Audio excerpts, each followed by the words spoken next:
The final word. The final word. The final word.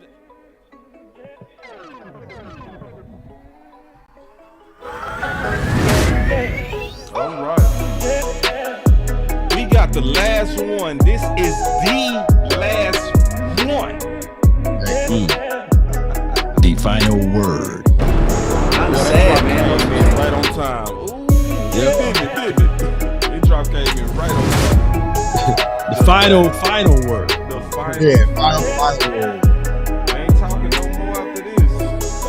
At least about this Yes. draft. Gonna be draft day at that time. Yeah, man. Can you smell? The final word.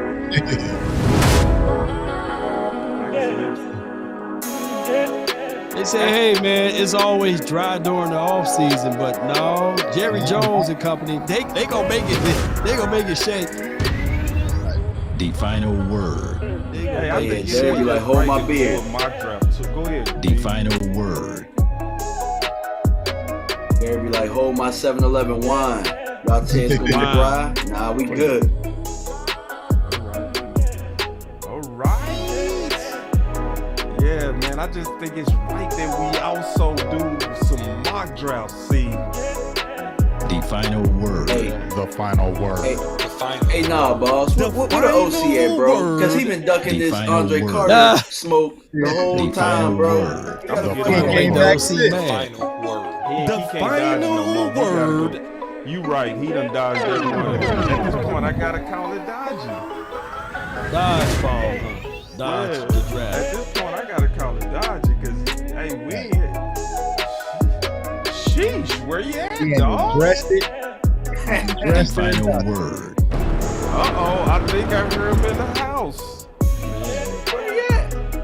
No, I Yeah, don't. buddy. That was just my imagination. Yes, OC gonna fool around and come in here though. he better. He gonna regulate. Now your honor on the line, big dog. Boss been asking for you to address this Andre Carter. You gotta handle it. You gotta handle it, big The final word. dog. You gotta handle it. Yeah, man. So at this point, based on all this time, The final looking at word. the market, who was the Dallas Cowboys? The final word. At 26. I know who they gonna get. I think I have a good feeling myself. I got a guy. I know who they gonna get. I think it's gonna be Quinn Johnson. With the 26th pick, The final the word. Cowboys The select final word. The final Quentin. word. The final John. word. The You final for real, Law? word. You for real? I'm for The real. final Man, word. you The playing. final The word. final word. The final word. No, I can see it. I can see it. I can see it. That's the Look one what they that I doing think- today. Look at the news. Oh, Tuck. Hansel He and doesn't high Gretel. point Follow the the ball. breadcrumbs, man. Follow the breadcrumbs, man. The final word. I'm talking crazy. I think it's gonna be I'm talking Quinn Johnson. crazy. I think I'm talking let's start the show crazy. with that. And I don't want to see Yo. not man Cowboys fan a jersey. I don't want to see y'all throwing up the X, nothing. Just sit there Yeah. and say, I think it's gonna be Quinn Johnson, man. I'm almost certain. Yo. My gut is bubbling. Let's Hey, talk bring about it it. on. I just wanna run it up. Can we check or something? Really in the feel letter, yeah. I've been really in the feel letter, rich I love the feel lately. I just wanna run it up. Don't need no deals, I make the deal. Have to take it to y'all draft Quentin And if it was Johnson, up to me, another one if it was up to little old me to make a pick, it would probably go a little something like this. And with the 17th pick of the 2020 Dallas Cowboys NFL draft, the Dallas Cowboys select CeeDee Lamb. Oh, That's Mr. Radio Low right there. Yeah.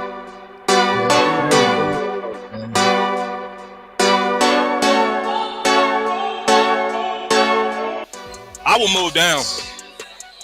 The smart thing would be to move down, but the Cowboys historically don't. Boss could be a trade down here with Justin. We got to trade.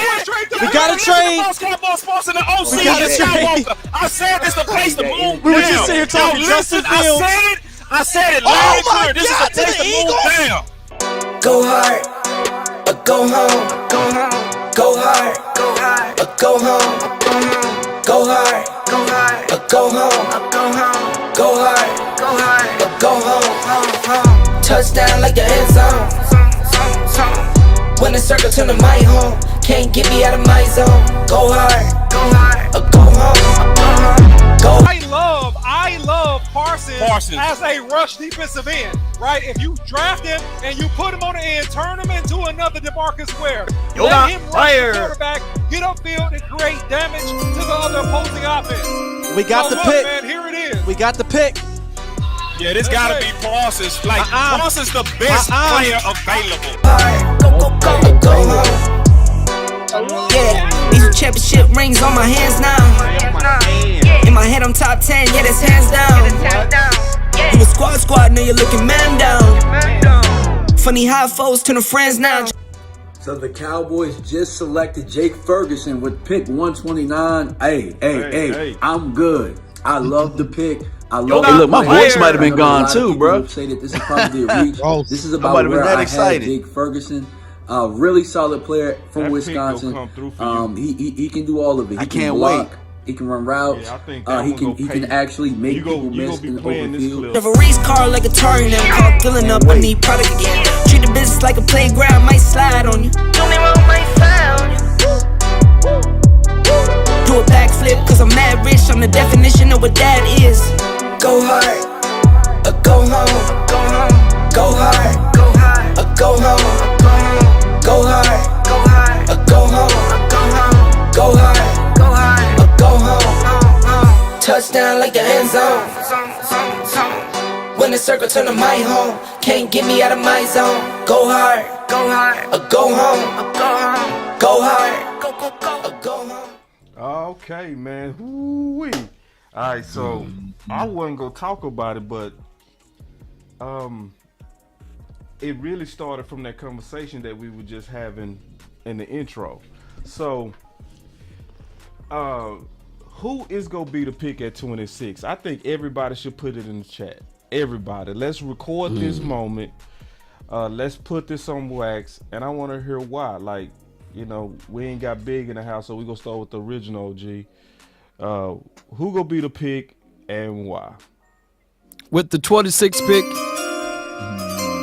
the Dallas Cowboys select in the 2023 draft Quentin Johnson. Yeah. Here's the reason why I can tell you that they got when you went through and you combed through all of the 30-day visits and you listen to like the small noise that come from the Cowboys world, you hear wide receivers. You see the numbers of wide receivers. And if Quentin Johnson is there, they're going to draft him. If not, JSN, if he's there, or Zay Flower. They make sure that they cover everything about the wide receiver. And the reason being is today, I know you guys heard the news about CeeDee Lamb. They're going to exercise the fifth-year option. And we talked about this for many of times on this channel about don't let contracts go to the end of life. Don't allow teams to franchise tag you. Don't play on the fifth-year option. Well, the wide receiver, CeeDee Lamb, don't have an option to not play on it. It's a built-in franchise tag that not allow him to go into the market. So they have reservations. Whenever you allow something to get to the end of life of the contract, meaning that you don't absolutely 1,000% trust that player. The fifth-year option was designed for, hear me out, ladies and gentlemen. It was designed for you to hold that player for developing to see if you can get one more year out of that person before you give them a boatload of money, right? Remember, these quarterbacks was drafted early, and they said it took longer than 4 years to develop said quarterback. Do we have another option so that we don't have to let this guy go somewhere else upon which we drafted a player early. These guys that's in the first round need to have the ability to develop. And that's why they put in that 5th-year option to help alleviate some of the pain and pain points of paying said quarterbacks or players that you draft in the first round. So that's my thoughts on it. I can see the tea leaves or the breadcrumbs.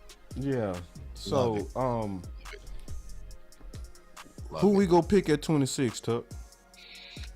I mean, I would love for it to be Law's pick, but if I had to kind of go on air and put everything on the table, I would say with the 26th pick, the 2023 NFL Draft, the Dallas Cowboys select Darnell Wright, tackle out of the University of Tennessee. You think he go fall? Yeah, I feel like there might be an opportunity. You're going to have Paris. You're going to have, Pete kind of go there. And you have the conversation possibly about Broderick Jones. I just feel like you're starting to hear his name pick up steam when it comes to the Cowboys. And if he's there, I just think he's going to be one of the highest graded tackles available, one of the highest graded players available on the Cowboys on their board. So, if he's going to be there, man, it's going to be a stretch because getting a 26 is going to be deep. I just feel like there's a huge opportunity where he can. And if he's there, I just don't see the Cowboys passing on him. So if I had to pick, man, I'm going with Darnell Wright out of Tennessee. That would absolutely be the best pick too. That would be the one. I'm trying to calculate how I can get him. I mean, maybe the mocks got me spoiled a little bit, because he keeps falling there. He keeps falling in the mocks.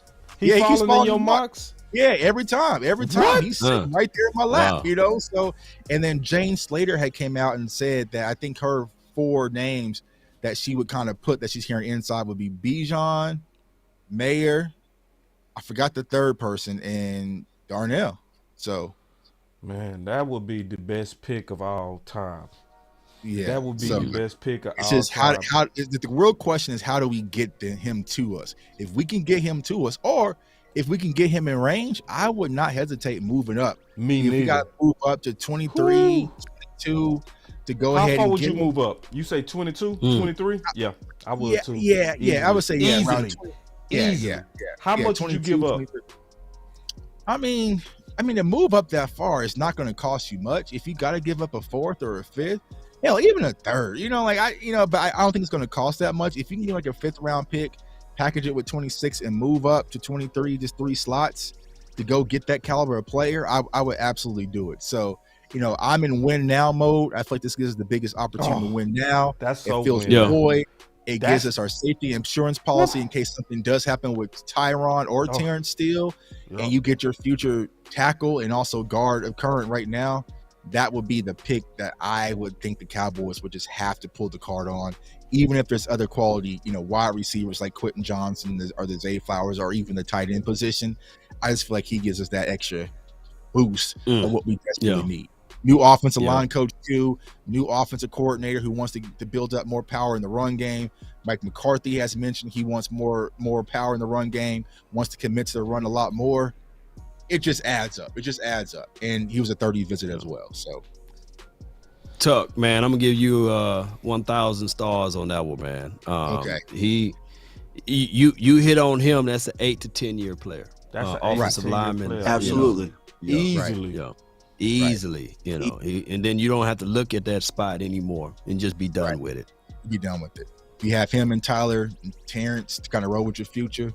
And then, you still consider Tyler Biadasz as well if you want to, but you're solidifying the youth of the Dallas Cowboys offensive line, and you can kind of move forward and plug in a veteran if need be, but I think you're set. So that would be my and you wouldn't fuss that much of moving Terence Steele at guard, right? Nah, because remember, right? Jerry Jones had came out, I'm not sure how many, bottles of wine he said. He said that Terence Steele is absolutely going to play left tackle, right? But then Stephen Jones backdoor when he spoke, he says, Mike McCarthy and Coach Lowry, they want the 5 best guys. So they're not opposed to moving Tyler Smith back to left guard if need be. They are going to kind of go with the 5 best guys, which I agree with, and let things kind of fall from there. So they're not going to lock Tyler into a position. So if you go and get Washington and he's a better left tackle or a better right tackle, you give you the flexibility to move things around. You don't just have to plug him at guard and kick Tyler out. Because like I said, I love Tyler Smith, y'all. He did a great job last year, but he's not a better prospect than Wright. Like, he's just not. You know what I'm saying? So he's not. Imagine if you give Wright to Duke Mayweather, then what can you really do? You know what I'm saying? So it's like, you know, I would think that's the pick. Like I said, I'm just going off what the Cowboys board would say, and I just don't think there would be a higher graded prospect on their board than Wright if he was to fall to 26. So that's what I'm going with right now. I like that. For me, I think Tuck laid out an excellent argument. And even based on his argument, there might be teams that I think will probably have Darnell Wright higher on their board than what everybody else has tackles wise. There's going to be teams that has probably Darnell Wright above Skoronski or, you know, so I could definitely see Darnell Wright. I think he might go earlier than what people think. Yeah. And I think what it'll cause is Dallas might try and move up, but they might get blocked or somebody else might move up. Yeah. I think a guy that they've been very, very interested in, and I'm going to go with the receiver route like Law said. You know, CeeDee Lamb just had, you know, the fifth-year option. Yep. Yeah, and I think that pretty much kind of spells they've been hiding in plain sight. And I think the guy is Zay Flowers.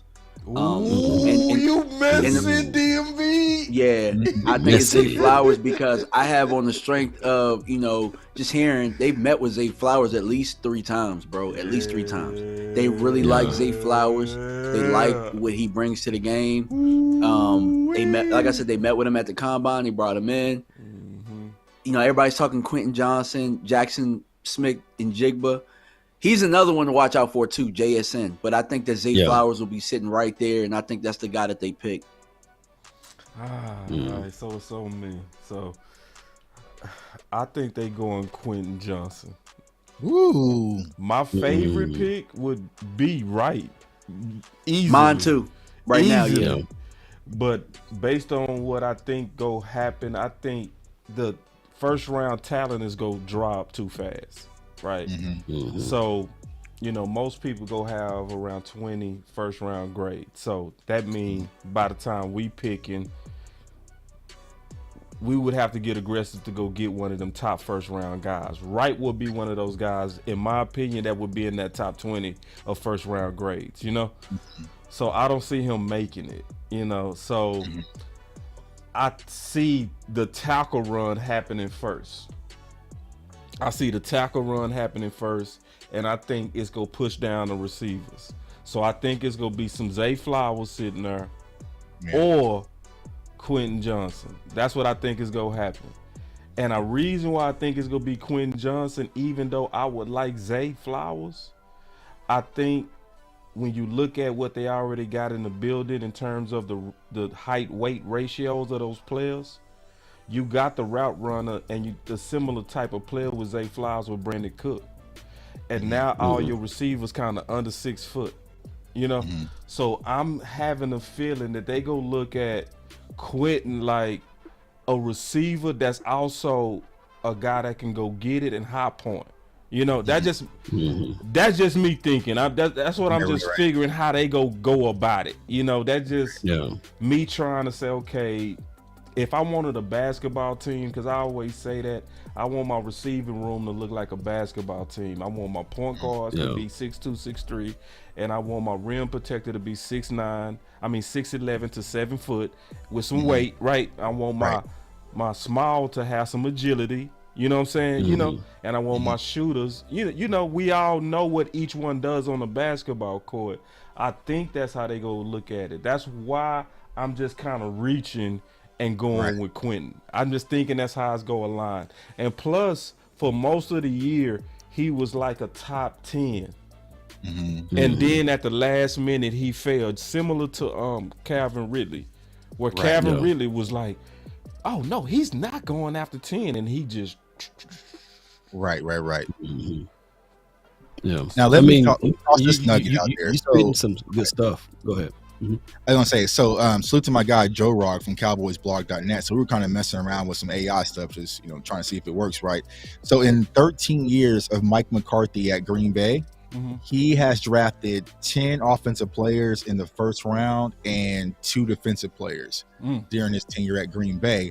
And also, he's ran 11 and 10 personnel 80% of the times in his coaching career while he was a Packers head coach. Jesus. So, I mean, that's open. That's why I think it's a receiver. That's open up Yeah. city. That's why I think it's a receiver, bro. Right. So I was like, Yeah. so when we were joking Makes on sense. Twitter, I was like, when we combine our calculations, it kind of points to why a receiver.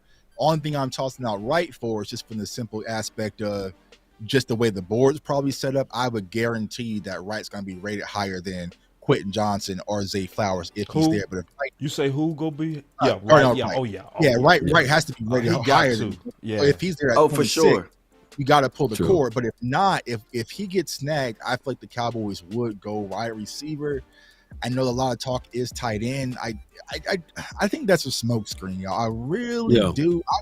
I wouldn't be upset if the Cowboys went tight end, but I would kind of be shocked. I'll say that. Well, they probably caught wind of other teams liking tight ends, and they want to stress it out so they can go ahead. Go ahead and But if the Cowboys want to get right, I think they start sweating once after Jones go, Paris go, Skoronski. Then you can start sweating a little bit because then the run on the tackles can start going. See, the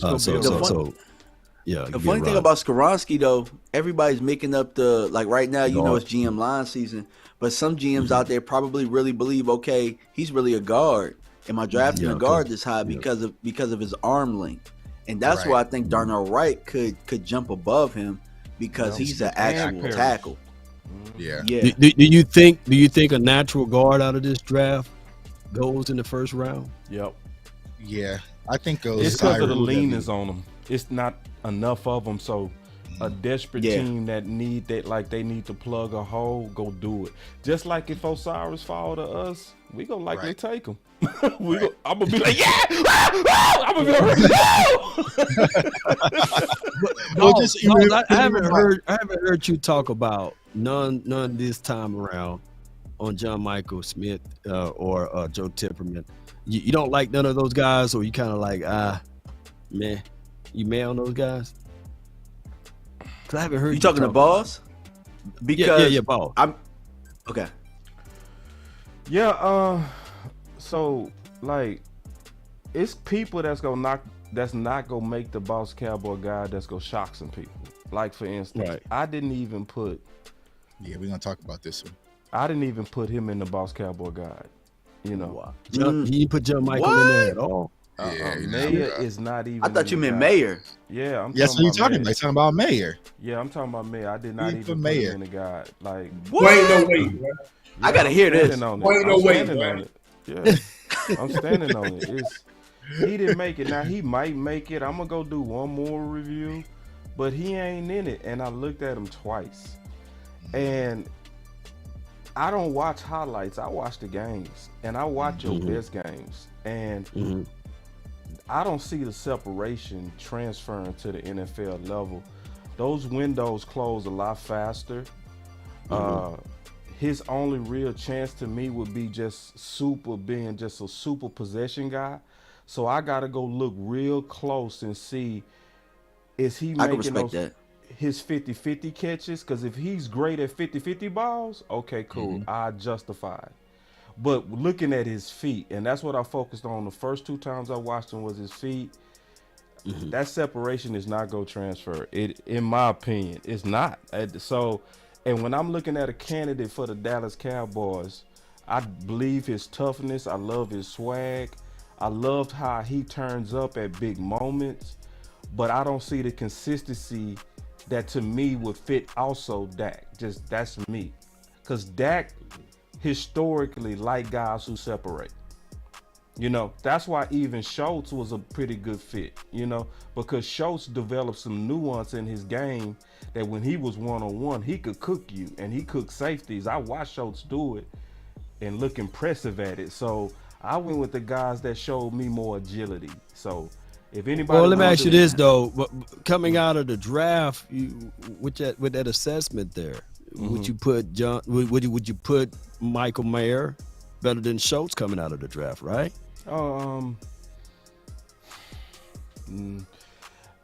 I see more upside potential, but I don't see the athleticism and I don't see the wiggle that's in Schultz. I don't. So you saying Schultz is a better version, anytime better than Michael Mayer ever been, from your assessment? Schultz became that. I can't say that Schultz was that coming out, But I'm just giving. Yeah, I agree. And then I'm being all the way honest. I see your point though. I ain't pressing you. I'm cool with pressing because this the thing, and I'm being all the way honest. Tight end is the hardest thing to get right. It is. Yeah. It's times to where I really thought I hit on some of these tight ends, like McBride. Like who? Just a simple question: who got better tape, McBride or Mayer? Mayer. You say Mayer? Mayer, absolutely, bro. Over McBride?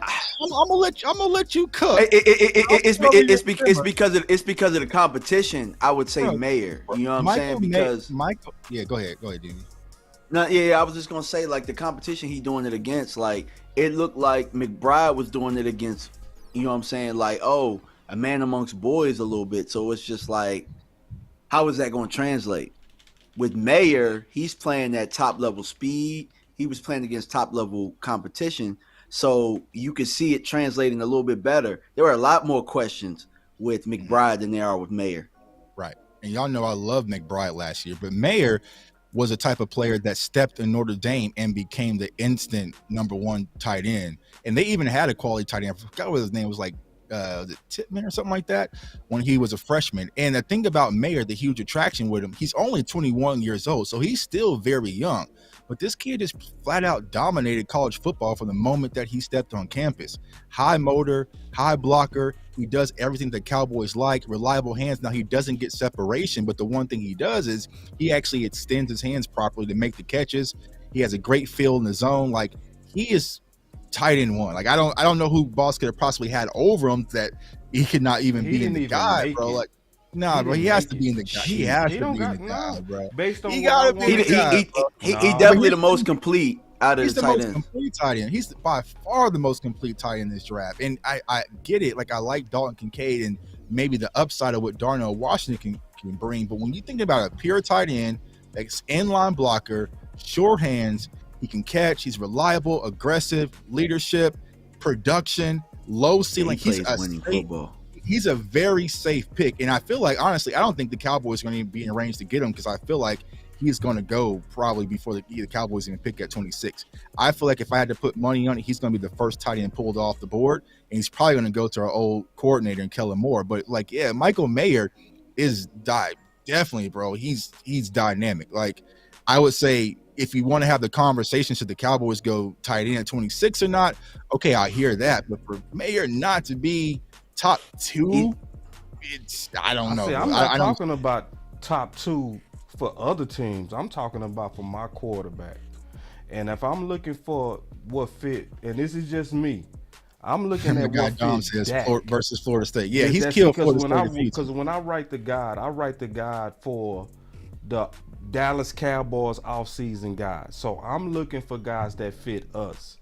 So like, in terms of if I was just grading tight end qualities, he would be in the guide.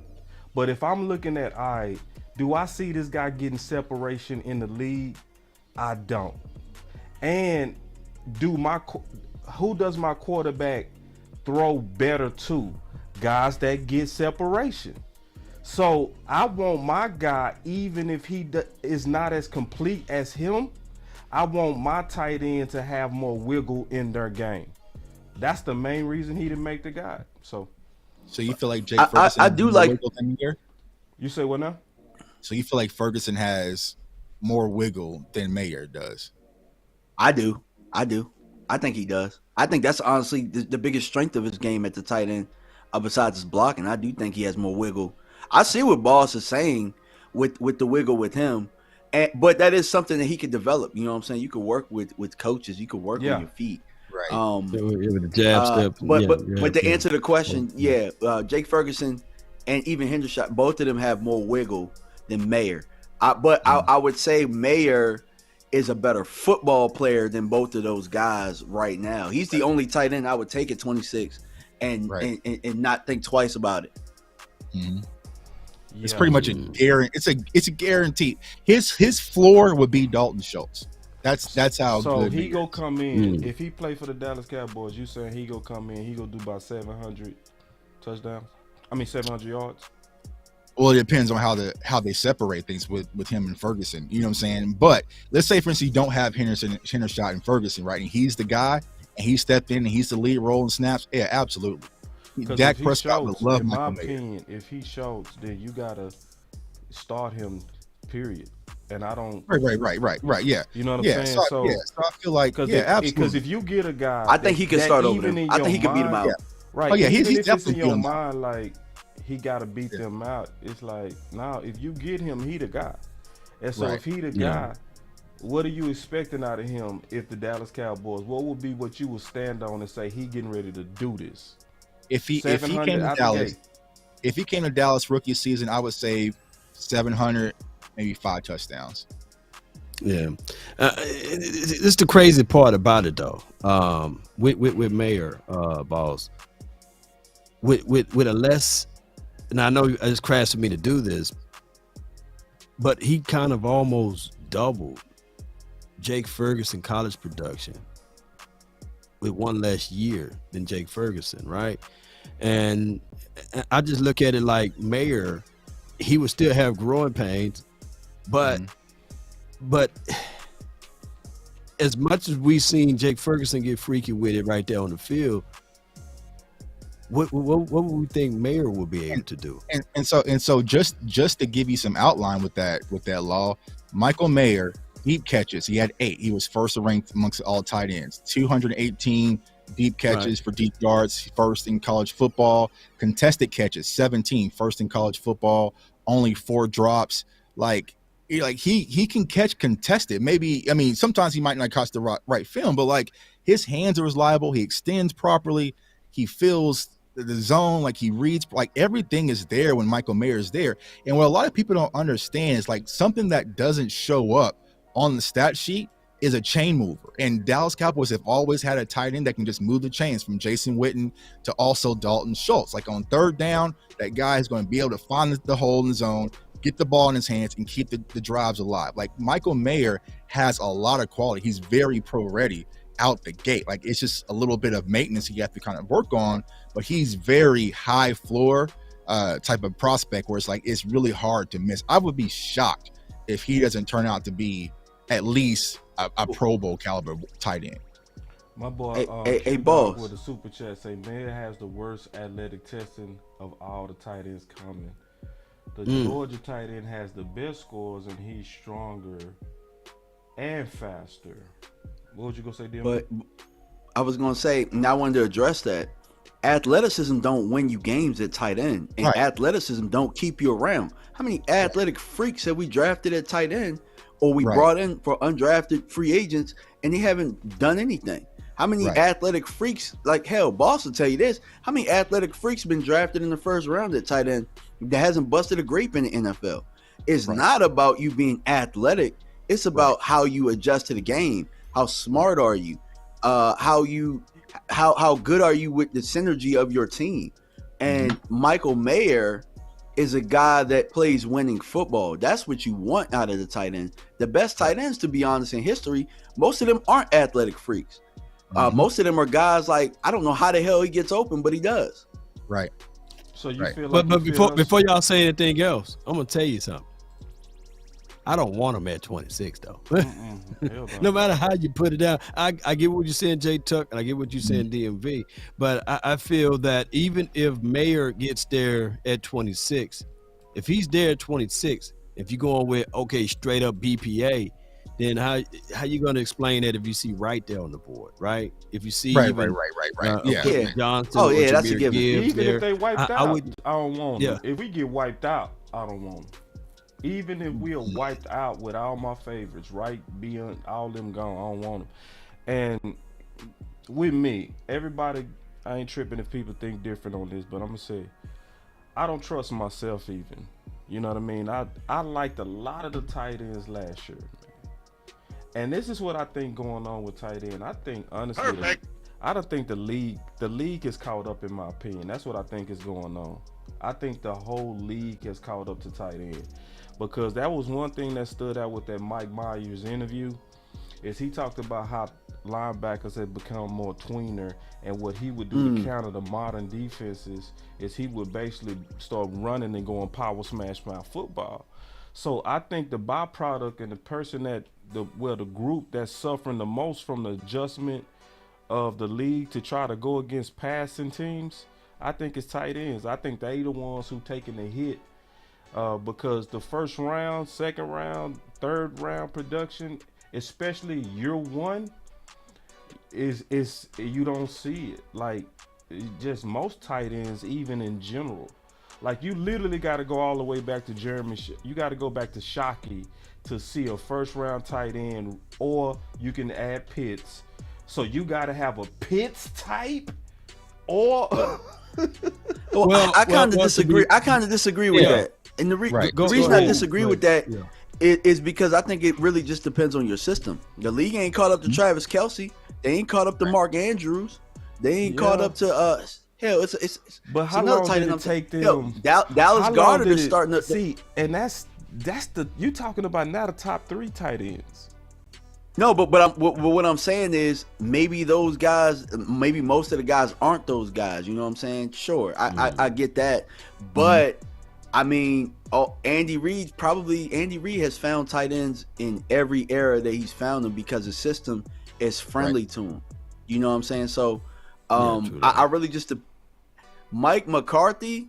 Now, if we're talking about getting Mayer, if you look at the history of Mike McCarthy. Yeah, I'm with you, boss. I understand that because he's not a guy that's going to have his tight end be a focal point of his offense. So why get him at 26? I understand exactly what you're saying, right? But there are teams out there and there are offensive coordinators that find ways to scheme their tight ends open, and they happen to be a certain type. Yeah, in system and scheme, it would allow. If you pull that list back up, boss, if you don't mind, you had Isaiah Likely up there. Yeah, my old list. Greg, your old list. Yeah. And I'm gonna ask you guys and be 1,000 with me in the chat, y'all. Outside of Jake Ferguson, could Jelani Woods do what Jake Ferguson did last year for this team? Could Isaiah Likely do every tight end that Boss has listed there has the opportunity to do exactly what Jake Ferguson did last year. The only reason plus more. Because Trey McBride, right? He went to Arizona. He didn't get the opportunity because they had Zach Ertz sitting away. You know what I'm saying? So it's like Isaiah Likely. They already have tight ends there in Baltimore. So it's like all of these guys kind of came in a backup capacity. So if you swap out Jake Ferguson, put in Trey McBride, Dalton Schultz goes down, you get the same exact thing. You know what I'm saying? So I'm talking about from the skill set perspective, there's nothing that you can sit back and watch the film and be like, Jake Ferguson does this and Trey McBride doesn't, right? So I see the chats already, foaming at the mouth for Darnell Washington. Well, tell me, what does Darnell Washington do that Jelani Woods doesn't do? You know what I'm saying? We've seen big freaks. I remember last year having the same conversation. Jelani Woods took off his shirt at the combine, punched the bag dummy, and everybody said, whoa, I love Jelani Woods. Jelani Woods was he went 4th round, 5th round. It's the same thing with Darnell Washington. There's no production there. There's zero film that you can sit back and say Darnell Washington is going to be this. He's just a physical specimen with upside. But I feel like you can plug in a lot of these players and probably would have got the same production that you got from Hendershot and also for Ferguson. So is tight end a need that if you're trying to rebuild your franchise, you should go tight end? Absolutely not. There's so many other positions you should go. But tight end is strictly a luxury position. And if you have the roster that Cowboys already currently have, and you have a question mark, we don't know. We like Ferguson. We like Hendershot. We don't know what the front office is thinking. We don't know what Mike McCarthy is thinking. You know what I'm saying? Because when Dalton Schultz came back, he got a spot right back. He was just right back in there. So it's just like, do we know? Are they fully sold? Now, I would think they would be because they just moved on from Schultz. But if you're able to get a Michael Mayer and toss him in there, he is going to be a day one ready prospect. And we always talk about Dak likes wide receivers and tight ends to know where they need to be on the field. That's Michael Mayer. He knows where he needs to go. He's very cerebral, high IQ guy, high quality leader. He's only 21 years old. So I would definitely understand if they went that route. Well, I'll say this: if we end up getting him, I would accept it. I'd be like, all right, we got him. But this is the numbers that I will put on him. I would say that he go probably do at best 350 yards, and he go do at best about 3 touchdowns. Year one, as a first-round guy. I just think that's what would happen to him, especially coming in under Ferguson and Hendershot, because I don't think they go give it up. He'll end up being, if we allow him to compete. Now, if they just throw him out there and say, all right, you the guy, because we drafted you at 26 and we finna show we right, you getting ready to be the guy, I would say at the absolute most, he go do, I would say at the absolute 600 and about 5 touchdowns. That's what I would expect out of him from year one. And the reason why that would still be okay, I would still be like, all right, I'm cool with that. Especially if he hits 600 with about 5 to 6 touchdowns. I would expect him to do that if he thrown out there because of Wells. Because Wells, in my opinion, Coach Wells know how to get guys to really believe. Because everybody that's played under Wells played well. That's why I went from being just like, man, absolutely not, to, all right, if we do it, fine, cool. You know what I'm saying? Yeah. And I was, and to be fair with that, boss, the years, and I'm going all the way back, talking about like 90s back, right? Yeah. The years we won the Super Bowl, when Jay Novacek, and I know there's a whole different philosophy and scheme, Jay Novacek averaged right at 450 yards a year. So, and I know it's different. I don't want the tight end to be the focal point, is what I'm trying to say. And if he can be the third down safety blanket guy, I want this team to focus in on 88. And what number did they give Cooks? What number is he? 3? Did they give him 88? 10? I don't think they give him number. What? I want them to focus on 88 and Cooks. You know what I'm saying? Right. And let Ferguson and Hendershot be those tight ends. And also, if the Cowboys decide to say, okay, they look at the jersey sales, nobody's buying 82 anymore, and they want to draft a tight end in the first round and slap 82 on him. He looks, he chiseled in just like Jason Witten, for crying out loud. Then lo and behold, let it be a marketing push. That's what the Cowboys do, right? Well, I mean, Stephen Jones even came and said, Stephen Jones even said, he was like, tight ends that can play the Y and play inline and block and catch are rare these days. And so that's Michael Mayer. I'm gonna ask y'all this question: Who's an athletic freak at tight end right now in this draft? Because when I think of athletic freak, I think of Vernon Davis. I don't see no damn Vernon Davis is running around. So we keep talking about all this athleticism. Well, let's start this. When any of you guys watched Darnell Washington, did you guys see athletic freak, speed, monster on film, or was that all just started from the combine? Exactly.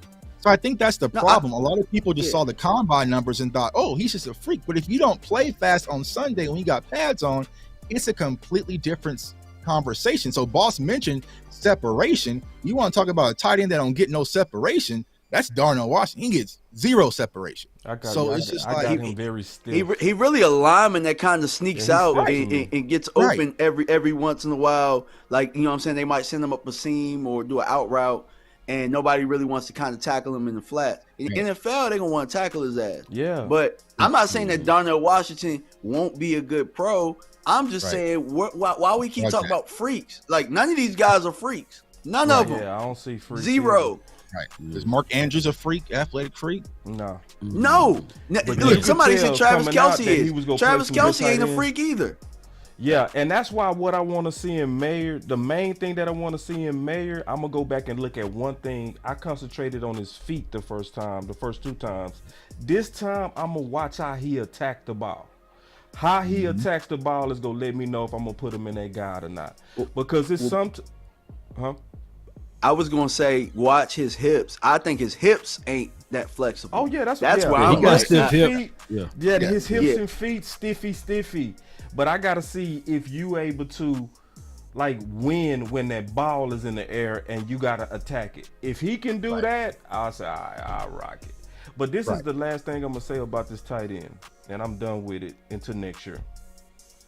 Oh, yeah. I was talking to West Coast, and appreciate you, Eddie B. We was talking about the habits of the Dallas Cowboys. And the habits of the Dallas Cowboys, and I'm shout out to West Coast because this was his thought, and I want to echo that I got this thought from him, that where he get credit for the thought, but it's a good thought to me. We were just talking in general about what works for the Dallas Cowboys, and actually what works for the Dallas Cowboys is getting tight ends in later rounds, because it's never failed us. It has never failed us. We have successfully transitioned every tight end to tight end one with no problem. Every one of them. Everyone. You know what I'm saying? So like literally we went from Witten to Schwam. No problem. Hit 600 yards. Bow.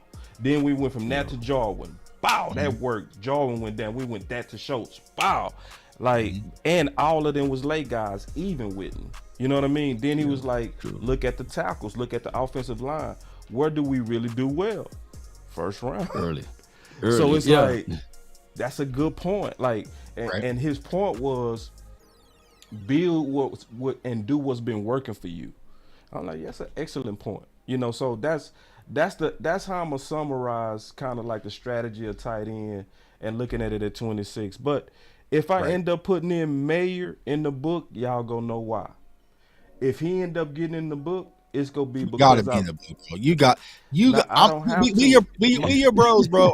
We looking out for you, dog. Please put him in the book. You can put him at 5th. But I'm giving my specific reasons.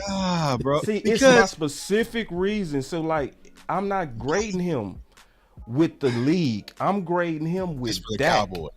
Yeah. And I'm saying this, basically just saying this.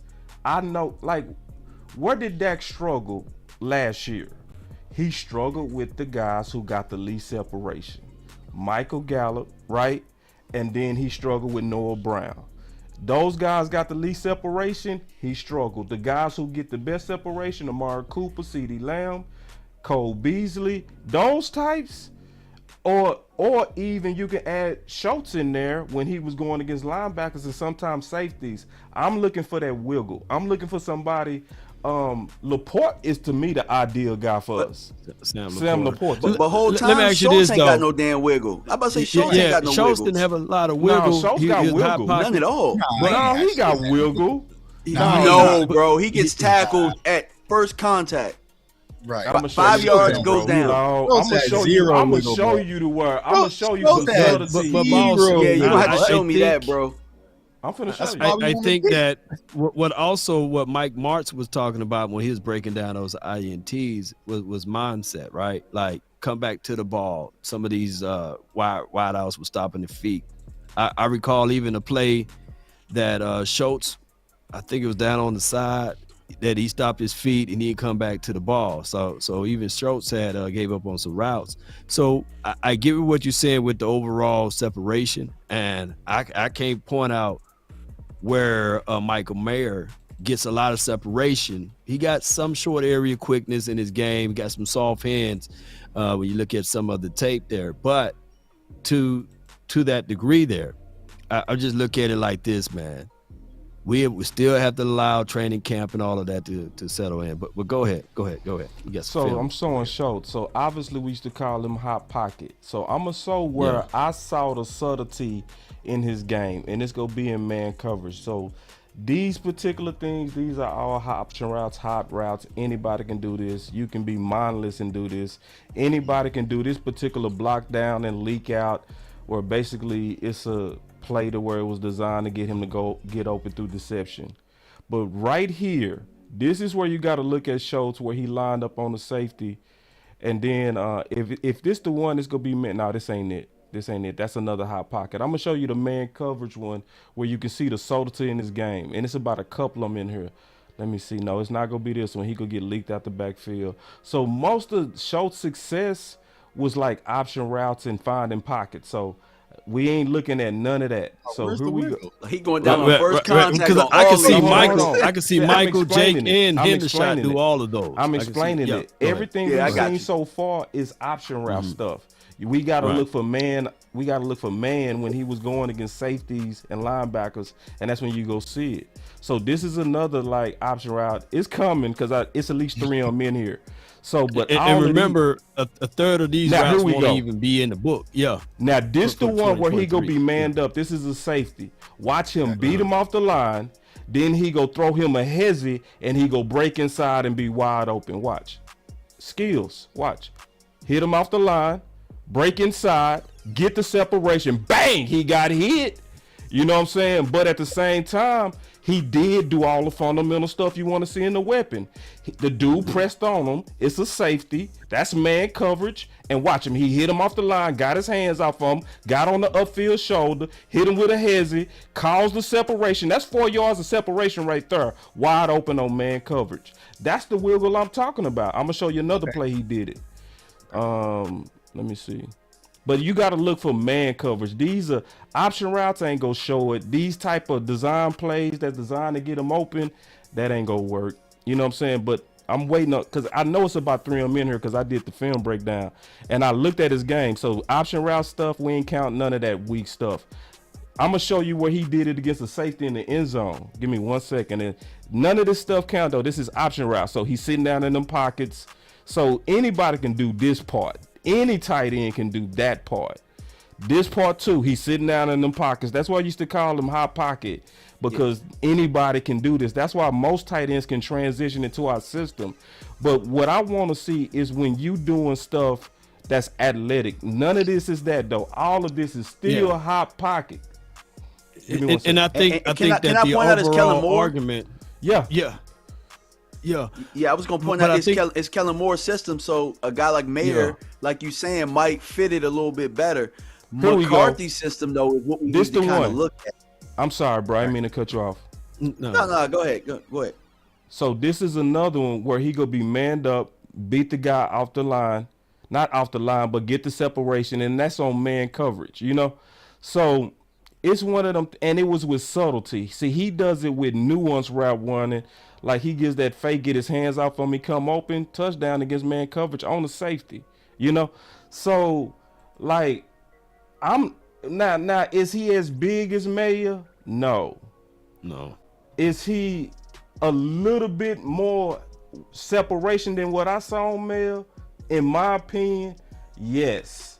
Now, I do see sometimes Mayer do things that you can be like, wow, but I'm looking for somebody that's creative with their feet. So when I was looking at Schultz, I was looking at his feet, and I'm just being honest. Mayer failed my feet test. I'm just being honest. I don't go with crowds. He failed my feet test. I hear you on that though, Boss, but coming out of college, Dalton Schultz, he averaged 200 yards a year coming out of Stanford.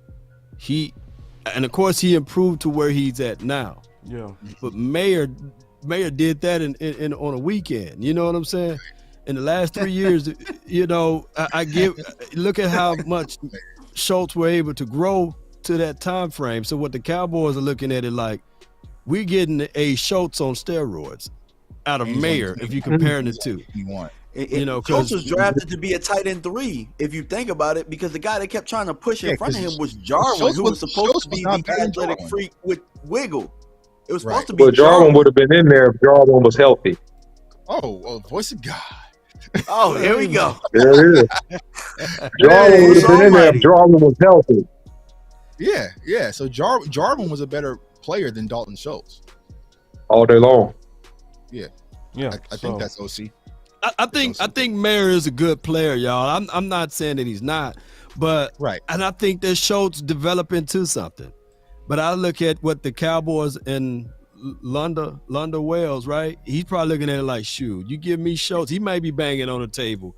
And we got to understand that too. Like, it could be that the tight end coach himself saying we need more than Hendershot, Sean McEwen, and Ferguson. Right. We need to get some pedigree in here. Let me ask a question, Law. Let me ask this question real quick. Do you think that this guy compares, all right, to Finley, who used to play in Green Bay, right, and LaFleur? No. They used to play in Green Bay. Is he of that level? No. Yeah, I don't think he is. And so if you look at Mike McCarthy's MO and how he used tight ends, all these guys were 6'5" and above, and all these guys used the way he likes to call the West Coast offense. These guys were used like receivers. They were basically in between the hash vertical threats. So is this guy in between the hash vertical threat in the league? I think that's the question we got to ask ourselves. I don't see it. When you line up CD Cooks and you still have Ferguson, maybe you will have.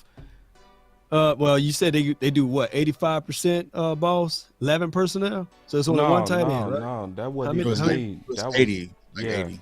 Yeah, when they won the Super Bowl, yeah. So there's only one tight end. Yeah, based on what the OC saying, I think we got that guy on our roster already. That's what I keep They're gonna roll people. coverage to CD. They're gonna roll coverage CD way, and they're gonna put the best DB. They're gonna put the best DB on Cooks. And so that's the thing. That right? leaves the linebacker. That leaves the linebacker on Mayer. And can Mayer OC beats these linebackers or nickel guys in this league? Well, he can beat some of them, but a lot of these guys are running. Some of these guys are running 4.5s, 4.4s. Some of them are upper 4.3s. So he's not going to be able to beat all these linebackers. But some of the linebackers he can beat. Yeah, true. But do I think he go come clean on all these linebackers? I'm not sure. Let me ask you this though: you watched the Super Bowl, ahead, OC. You watched the Super Bowl, right? Yes, sir.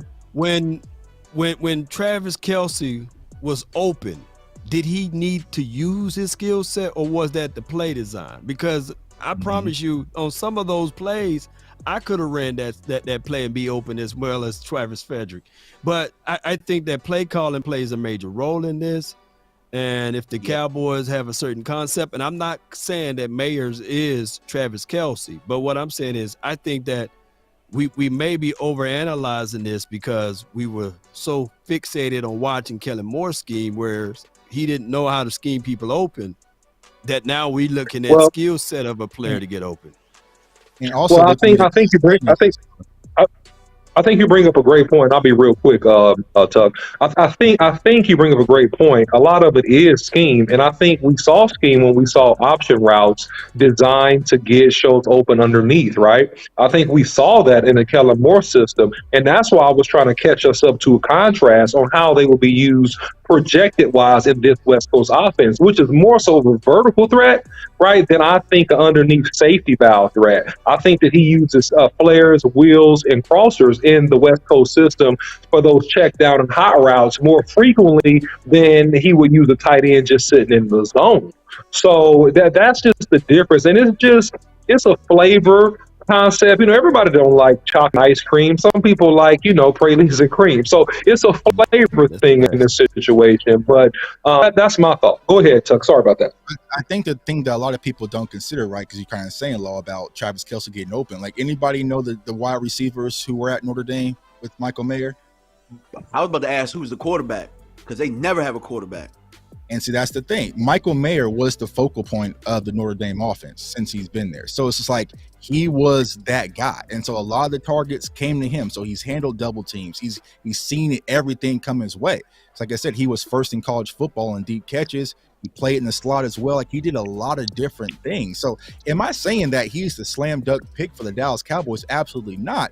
But if they want to upgrade it because it's a luxury pick at 26, and you might get your tackles wiped out, I could see him being high on the board. That's all I'm trying to say. I'm not beating on the desk heavily for Michael Mayer like I was beating for Pitts, because Pitts gave you a little bit something different because he's more of a hybrid wide receiver. But if you want someone who can be your inline tight end that can block, you don't have to create different packages, but also he can sit in zones. He can also beat man coverage, reliable hands. He can come downhill.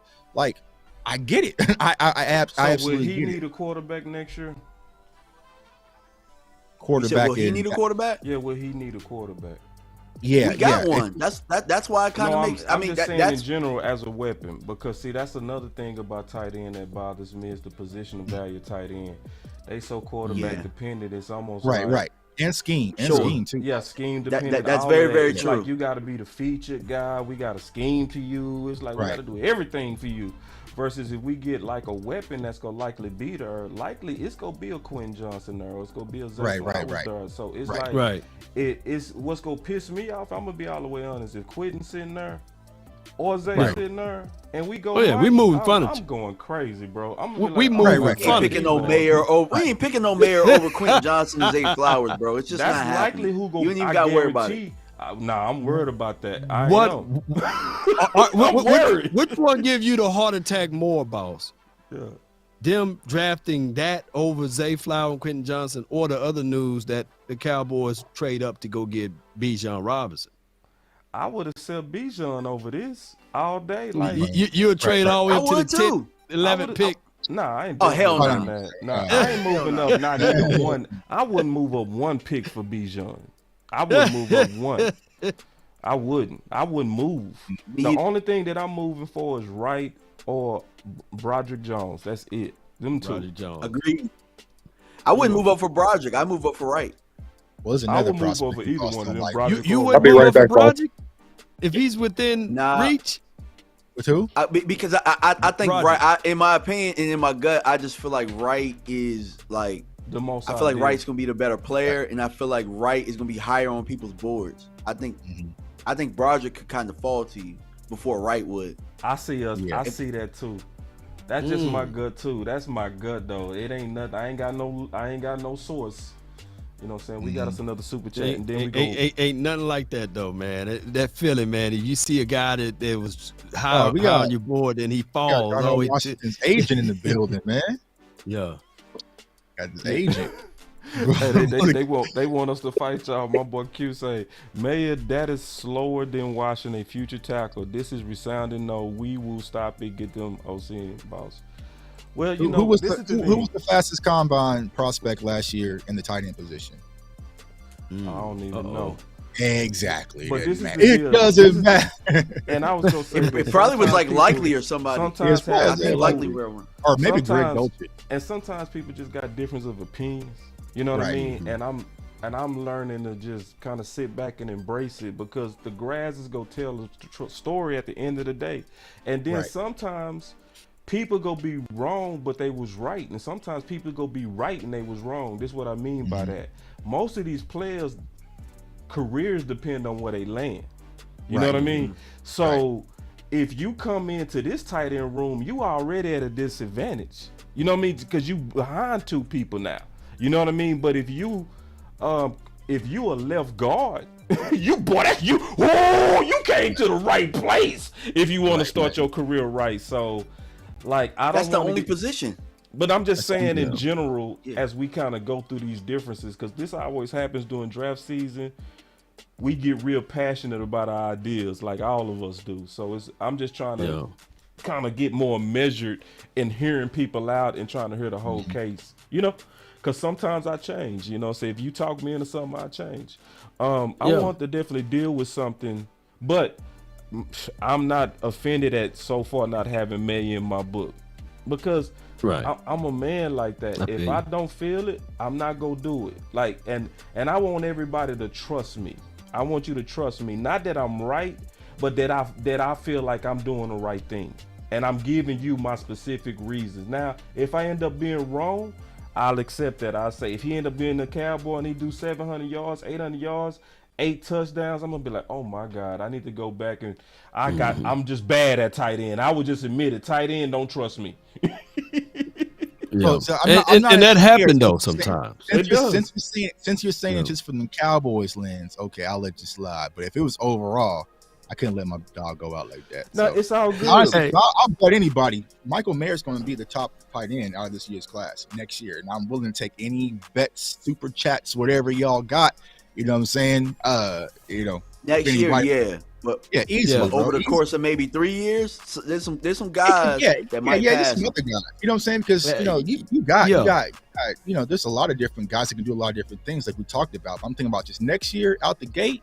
He's going to be the first tight end out the gate that's going to make an impact easily. Like I said, he ain't. If I had to put money on it, he's not going to be there at 26. He's going to be the first tight end off the board. And I feel like he's before you take that bet, I think it would be wise to make sure he go to the right place. I'll take it right now. I'll take it right now. Because if Pitt suffers from a quarterback, don't you think he need a quarterback? now because I feel like he's more of a safety option. He's going to be more of a safety valve than Pitts is. But if he go to a place that's a bad quarterback, that I just don't see it. I think he need a place that's targeting him, suited for him, go feature him, where he can come in and be the starter day one. If he come in and he like tight end too, you would lose bread. You know what I'm saying? I just don't see him separating. I want to get it early before he goes to the Chargers, and people don't want to take that bet no more. That's why I'm trying to lock it in now. I think it's easy for us to see that. Lock it in now. If you go to Justin Herbert and with Kellen gonna use the hell out of him. So they're like, nah, I'm not taking that bet. So I'm gonna take it now. I'll take it now. I think we covered. Actually, what's our boy Q Dog been placed on the super chats? Let's take it. Let's take Darnell Washington. Let's take Darnell Washington versus Mayer. Rookie season. Oh, okay. Rookie season. That's a straight up bet. That's a straight up. I think that's a straight up bet. Q. But boss, one thing I was gonna say one thing before we move on. I was gonna say it's real easy for us to say, a tight end needs a quarterback because we've seen our quarterback make many a tight ends, and we've seen Romo make many a tight end, or you know what I'm saying. We've seen that. From other teams' lenses, they might look at it and say a tight end makes their quarterback better or having a security blanket. So we got to keep that in mind as well. But we know Dak is going to do what it do. You know what I'm saying? Right. A lot of these fans don't know that, but we know that.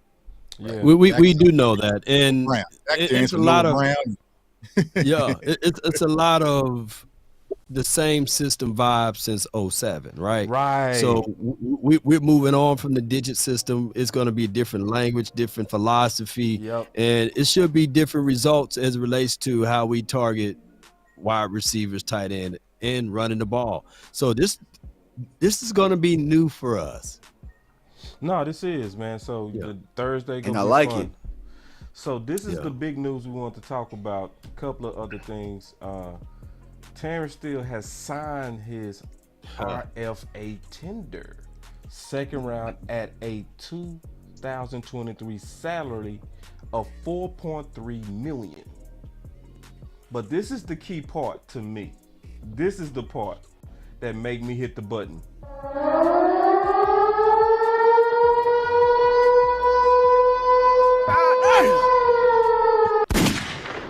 Deadline for Cowboys to match any offer he might receive. Indications are he'll be in Dallas in 2023, though, barring a curveball before Wednesday. Working back from a torn ACL. That tweet sounds like that with him signing it, it could be, even though it hasn't been yet, sounds like somebody that could come in and try to make an offer for Terence Steele. Should we be cool or should we be afraid? I'm gonna start with you, OC, since this offensive line stuff. Yeah, I think that we should be not afraid, but I think we should be very attentively paying attention to this. To April because 26th, yep.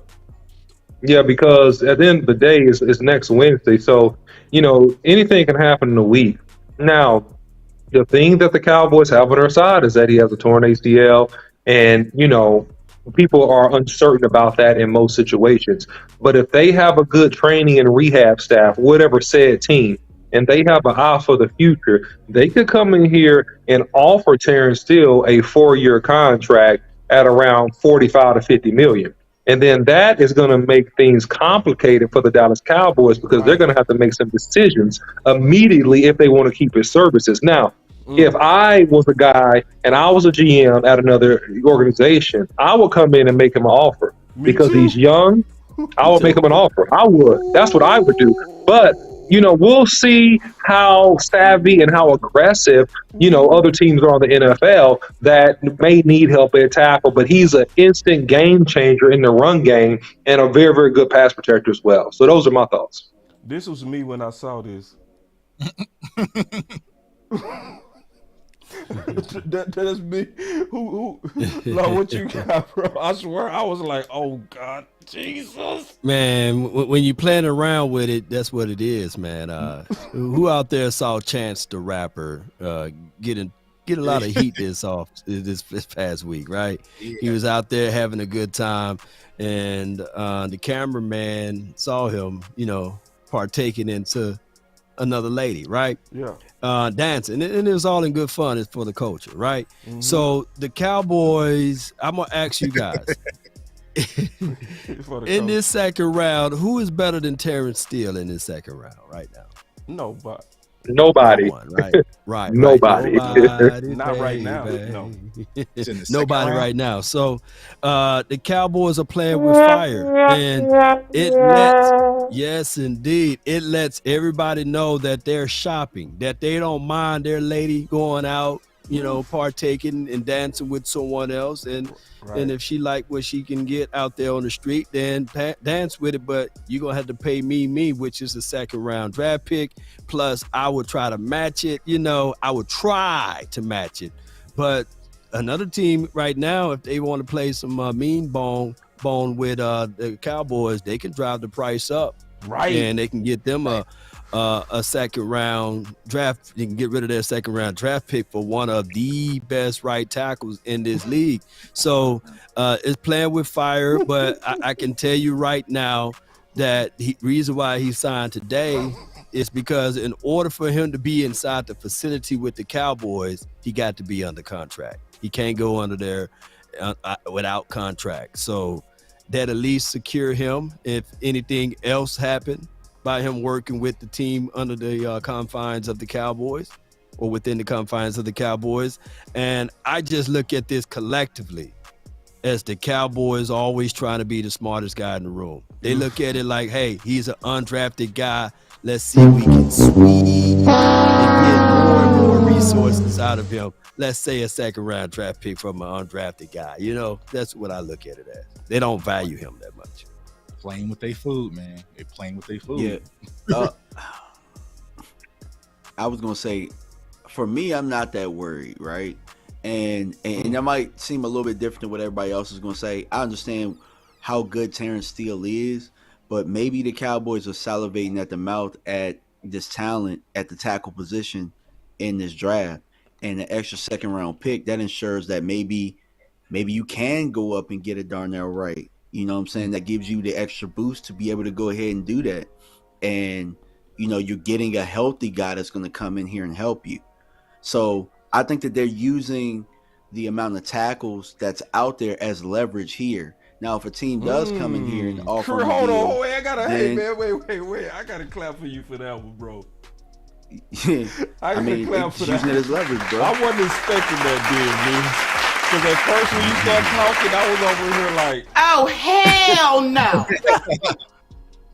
Please continue. Let me shut up. Yeah, I'm saying like you could use that leverage because we're all talking tackle, right? Yeah. And we've been talking tackle. Where's this tackle gonna play? And a lot of our solutions have been complex. But if a team come in here and offer him a deal, then you get their second round pick.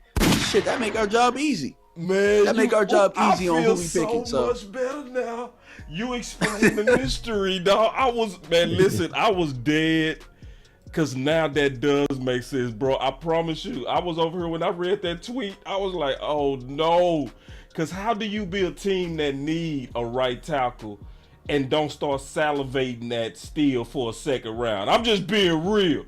To Law's point, what person in this draft are you gonna get on Steele's level in round 2? It is not happening. But when you when you add what DMV just said to where you say, okay, if we get that second round, then we go up and we go get right and we go keep it moving. I'm cool with that. I'm actually not cool with that. I don't mean cool like won't Steele to go, but I can kind of see the angle. I can see the angle, man. Good job. Let me clap it up for DMV unless the OC finna pick him in yoga. I have a feeling the OC finna. No, man. Awesome, man. Awesome. No, I just was going to piggyback off of DMV on that a little bit because here's the thing. Shit. Yeah, here's the thing. Quality that happened. You know that this guy on the screen came in for a visit. Right. He already came. So the Cowboys have already been thinking about this, in my opinion. So I think they may be a little bit more ahead than what we might think. And to me, if somehow Terence still gets away, then to me that's substantial us having to absolutely get this guy or somebody close to him. Ooh, wait, can we clap for DMV one more time? Yeah. Say DMV. DMV was like, I ain't tripping. I was like, you not what? Hold on, one more button. I was like, what you mean? Thank you, Law. Thank you. Yeah. Thank you, man. Woo. One more. I gotta hit you with one more button, man. Hold on. What's wrong with my buttons, man? Another one. All right, I'll give you that one. All right, so what you got on the tip? Nah, I mean, I agree. I'm not concerned about it with DMV. So it gives you options. And then here's the crazy part, right? Maybe the Cowboys have some inside track on the ACL, and maybe still not going to be really available like some people are expecting. So I feel like he's going to be back though. I just don't think he's going to get an offer, and we get that tender. So I'm not too concerned about it. I think Terence Steele will be back and be the right tackle in the future. But I will say this: when Jerry Jones was kind of running his mouth, the one person he talked about moving around, because he talked about Tyron Smith playing right tackle, and I was like, what the hell are you doing with Terence, right? So, maybe something is circulating when it comes to the conversation with Terence Steele, that where they might not want to pay him, they might want to replace him, but I think he'll be back. If y'all was the best, yeah. Would y'all give up a second for Steele coming off ACL? If I was another team? Yeah. If I'm another team, yeah. It depends on who I am. If I'm Cincinnati, right now, right? I know I tried it with Big Lyle Collins, but I'm sitting here like, man, let me double dip again. I wouldn't trust man. Dallas no more. Yeah. But I got to double dip because they got Lyle Collins for the free. They could have held on to Lyle Collins, but they cut him before the draft, right? Maybe we could have got some type of draft compensation for Lyle Collins, but they cut him before. Yeah, we got some money out of it, but it is what it is. So if I'm a team that's competing, let's see who else had a horrible offensive line on the right side. Maybe the Raiders. I don't know. Somebody who made it to the playoff last year. The Bears. Bill, someone. The Bears. Somebody. I'm doing it. Yeah, I'm doing it. You doing it, OC? You the GM. I'm doing it all day long. I'm doing it because he's young, and I'm gonna be smart about it. I'm not gonna rush him back. I'm not gonna have him out there in September. I'm gonna say, big fella, we got a little bit of time. Come back when you feel good, because he's so young, and you don't get him at such a great value. So if I'm struggling at my right tackle or run game in particular, and there's several teams out there that has that issue, yeah, I'm gonna come get him for a second round. That's fine. Take a second and a fourth. It's good. I'll take it. We're good. I would. Hey, who did that? Team of contention. Like, what if you're at Kansas City who needs a right tackle? You know what I'm saying? Like, you can give up because he got numerous picks, so you can give up the second round. So pick. You would? Yeah. Ooh, KC. I didn't think about that. Would I make the offer? Yeah, No, I'm yeah. saying you would give up a second for Steele. That's what I'm asking. Yeah, absolutely. Yeah. You would too. Yeah, I would. I mean, why not? Mm-hmm. You know what I'm saying? Because, is this 100%? Yeah. So that means every GM would too. Yeah, but See, that's what I'm. But if I'm the Cowboys, I'm driving down the price the best way I can without sullying his name to the degree of talking about him, right? Because last offseason he won the workout award, right? So what I'm gonna do is I'm gonna announce to the people, yes, I see him only as swing. Yes, I can see him being kicked back inside as guard, because we all know that guards get paid lesser than tackles. So I'm sullying, I'm denigrating as much as I can, but I'm trying to uphold the man's name by not smearing it out, because there's nothing that you can really say negative about him, because he's such a hard worker. And that's why I believe Duke Manyweather, if you go back, he was posting tons of clips. He was being the guy that was putting out fires, because they were trying to start the narrative of, hey, he's horrible, he's sus at pass blocking. And if you go back to Duke page by like last week, he was putting up evidence and clips and made the people hush, because he pointed out on all 22, this is what he did against the best pass rushers in the league. And it had to make him stop. But if it wasn't for Duke and people like you and I that do this, his name would have been stretched out on all type of articles on how bad he is as pass pro blocker. Here's what we need to do. We probably need to make a pact to kind of bury this right now, because we start talking about it, we don't want to signal everybody like, who is this Terence Steele? The Cowboys talking to? You know what I'm saying? Hey, I'm good with it. Here's the thing, bro. The Dallas holds all the cards here. Dallas holds all the cards here, bro. look, I'm gonna go with something that Boss has said. If a team comes and trades you that second round pick for Steele, Jerry Jones will win GM of the year, bro. Because understand the flip that they would have taken with that, bro. Like, he was an undrafted guy, right? They offered him the tender, and somebody came in here and you got a second round pick. Like, you flipped the undrafted dude in a couple years to a second round pick, bro. And then you could use that to leverage and move up or do whatever you need to do.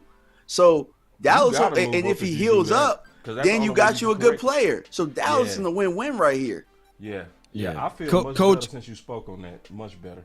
Coach Marv got a super chat, and he says, Law, in the history of FA tenders, only one player has ever signed to another team. It's not happening. But that could be anecdotal, though, Coach. Yeah, you know, because the reason being is we've seen that this type of situation, a guy that played up to the level that we've seen in the last 2 years, coming from an undrafted spot and holding it down, I just see gave up one sack in his stats. Right tackle, man. Come on, all of us saying that we would gave away a second round, like, we should be just a tad bit nervous. Just being honest. Yeah, we should be. We got 6 days. I'm not sitting over here cool because the past say that it never happened. Like the Cowboys have done things that has never happened before either, like having a franchise quarterback, you know, play on year 4 after having the type of 3 years that he had. I've never seen that in the history of the league either. So the Cowboys, and I think to Law's point, when you trying to be the smartest guys in the room, we have seen bad habits to where they can deceive themselves and they do trick themselves. I have, you know. So, before you say anything else, Boss, to that point, the Cowboys might know that information that coaches said, right? So they said, let's get him for cheap for $4 million. Yeah, he ain't gonna sign nowhere else because the odds are in our favor. Hit them right in their face. They playing the odds, but that egg can just as easily hit you in your face. It's never happened, so let's just take the risk. Okay, you being cute, and then somebody out there come out there and say we gonna give him $70 million. He already hyped it. $80 million. He ahead of schedule, all this stuff. I'm trying to tell y'all, bro. Dallas feels very comfortable right now with that. They feel more comfortable with that than you know what I'm saying, the CD situation or the Trayvon Diggs situation. See, but this is the thing, though. Let me just push back on your great point, though. So your point is already great, so you know this ain't personal when I push back. My only pushback is this, DMV. Could you be by yourself on that good idea? You know what I'm saying? Like, are you thinking? I'm not by myself. I'm not by myself because they did it. But I'm just saying, like, are you by yourself to where they would actually move up, or would they sit on that second? Because if you sit on that second, I think they draft 2 players. Personally. I don't think they use it to move up. I think that they get another top 100 player, and they feel comfortable with what's on the board and the guys they like. Just a little bit of pushback. That's the problem. Because the problem is, if you don't move up, there's no other top 100 player that I would trust to replace Steele for a contending year. Not one. Not one of them guys. Well, guess what, though? You still have a guy on your roster that they've been trying to put at right tackle anyway, which is Tyron Smith. Yeah, but he's injury prone. He's injury prone. Everybody knows that it's pretty much it's a matter of time. He is, but it's a matter of time. That's what they want. They love him, but it's a matter of time. And you got to have a contingency. You got to have a guy that can be ready to start 10 games because he might not make it past 5 or 6. And I'm not hating on him. I wish him well. I hope he has great health. But the reality, if we look at the last 5 to 6 years, he's missed significant time. So we can't bet on him playing the whole year. That's a great point. But to Tuck's point, the last couple of weeks, we don't know how high they are on Matt Willetsko, and they're going to try and make that work. You know what I'm saying? This is how they are. This is how they are. Right here. No, that's not. They are super high on Matt Willetsko. Let's go, bro. I'm sorry, Tug. This is how high they should be. Sorry, Tug. This is how high they should be. Right. OC, I'm with you. I don't want you to think I'm disagreeing. I'm just telling you what they think. You know what I'm saying? No, it's all good. No, you know they're gonna try to save face for the Amari Cooper pick. They gotta save face for that one. Ooh. Hey, And then sometimes your success can be your own fault too, Right. you know, because they're probably looking at it like, hey, if we did this for Terence Steele, then maybe we could do Joshua Ball the same way. You know, that's how they that's how they It's getting scary now. Hey, Josh Ball the hell off my roster. Now, now the possibilities are getting scary. It's the we made you. Wee Woo Joneses, man. Somebody you see this create a guy? YouTube See this name. guy?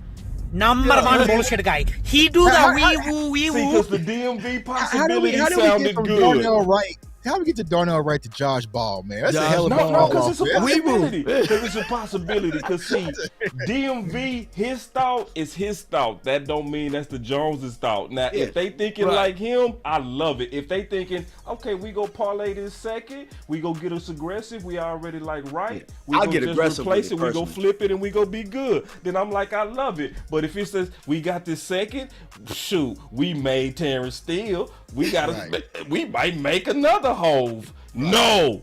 Somebody But create they a do YouTube though, bro. name. Wee They're Woo. really good Somebody at create a tackle. YouTube name. Wee Woo Cowboy. I need somebody to create Wee Woo Cowboy or Wee Woo Joneses. Somebody create that YouTube handle. Go ahead and grab it. and boss, you got to get the Wee Woo merch, man. Because this. Oh yeah, this I'm gonna get some Wee Woo merch. That's coming, bro. Y'all know Yeah, the Yeah, Wee Woo merch. is coming. Yeah, but God dog, yeah. So the other possibility, all right, so we got one more thing before we draft and then we gonna be up out of here. And then also, man, let's take the time to hit a like break. We need to take us a like break.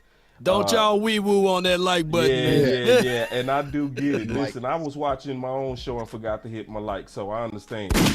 Yeah, I get one like. Let me hit like on this. I'm gonna go to y'all page and hit like on y'all like page. on my own show yet, so I get it. Listen, it happened to me right now, so I'm actually hitting my own like. Let me see. Let me go to my channel. Yeah, I'm going to all our pages right now and hit like. Yeah, then I gotta go to that channel. Y'all do that right quick. I just hit yours up, CFO. Yep. I just hit it. All right. Yep. Boy, this is gonna be a good exercise. We ought to do this every show. Yeah, we should do this every. Yeah, this is good. Everybody should. Yeah, I just did it. Okay, I just went to my channel. I went to everybody channel. Yep, I hit loud like. Yep. Now I just hit DMV. Wow. Gotcha. Yeah. Just got took. All right, man. We appreciate it. Everybody should be caught up right now on them likes, because them likes is way too narrow. Yeah, All right, and but it's free currency, baby. It's free currency, yo. Yeah. And this freestyle is fire, man. I'm loving the thought that's coming out of this draft show, man. And then especially what you just did, DMV. You know, that was, to me, that was ice. What just came out your head. That was beautiful, beautiful thought. You really brought some clarity to how I can make sense. It got me out of a panic. I'm not as bad after hearing you and what you came up with. That's a very good thought. And that's a shout out, honestly, to the fire word and the talent of the panel, man. It's a very good panel that think very well on their feet, very creative. These are very smart guys. Yeah, man. So if you try to step up in here, finish him. Don't do it. So, unless you know what you're talking about. Now, this is the deal. This is the last thing I want to talk about before we do our draft. This CeeDee Lamb fifth option stuff. Lau, what's your thoughts, bro? We'll kick it off with you. It's built in. Like the fifth option to me is like a built-in franchise tag. Now, granted, when you sign the fifth-year option, yes, it's the most money that he will ever make in his contract. But it also means that he made it to the end of life of his contract. I want the Cowboys to go ahead and extend this kid before Justin Jefferson. I've known this situation occurred. It gets muddy. It gets nasty. I've looked at Deebo Samuel, right? And we saw how that contract battle went with them. And we were all banging on the table saying, hey, man, Deebo, come on to Dallas. We'll treat you right.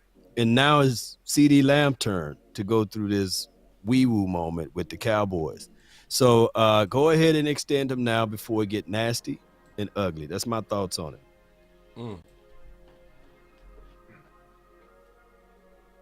Yeah, I think that CeeDee Lamb is going to play this year, and you know, it'll be fine.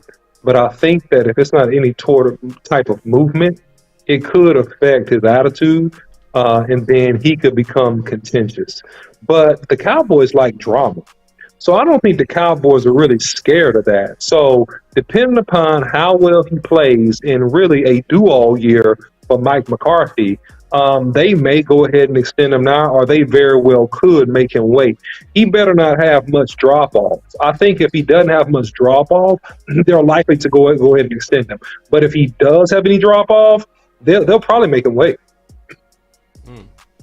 No doubt. Here we go again, man. Here we go again. It's just like, I hate the Cowboys not being proactive when it comes to getting these contracts done. And you know, boss, we talked about this with Amari Cooper. Whenever there's money kind of involved, there's always this funny stuff going with the Cowboys. So the last thing I want is like, why ain't CeeDee getting these targets anymore? Why is his production dropping a little bit? You know, like I'm just tired of this. Get him. You know, it's just like, you know, they might try to freeze CeeDee out a little bit, go to Cooks a little bit more, get his numbers up and say, well, you know, CeeDee really didn't involve this year. You know, he came off a great Pro Bowl year, but we just like to see more, you know, like it's just that, you know what I'm saying? But then also, like OC just said, the last thing I want is a disgruntled situation with CeeDee, because we also got our cornerback coming up in the pipeline as well. So you don't want pretty much the future of the Dallas Cowboys with CeeDee Lamb and also Trayvon Diggs being disgruntled, dealing with the BS of the Cowboys front office trying to get deals done. And we know wide receivers, cornerbacks, they don't go out easy. You know what I'm saying? Like offensive linemen, you can kind of play those games with, okay, you can kind of play the games with Terence Steele. CeeDee's not going to go out quietly. And the most importantly, that Lion and Micah Parsons, he's not going to go out quietly if you see CeeDee Lamb getting disrespected with his contract. So don't make an ugly situation out of this. Don't make a media circus. Just go ahead, get the deal done, and get back to football. But it looks like it's going to be dragged out because when they said we want to get a deal done the off season, I just don't see it happening. But, you know, here we go.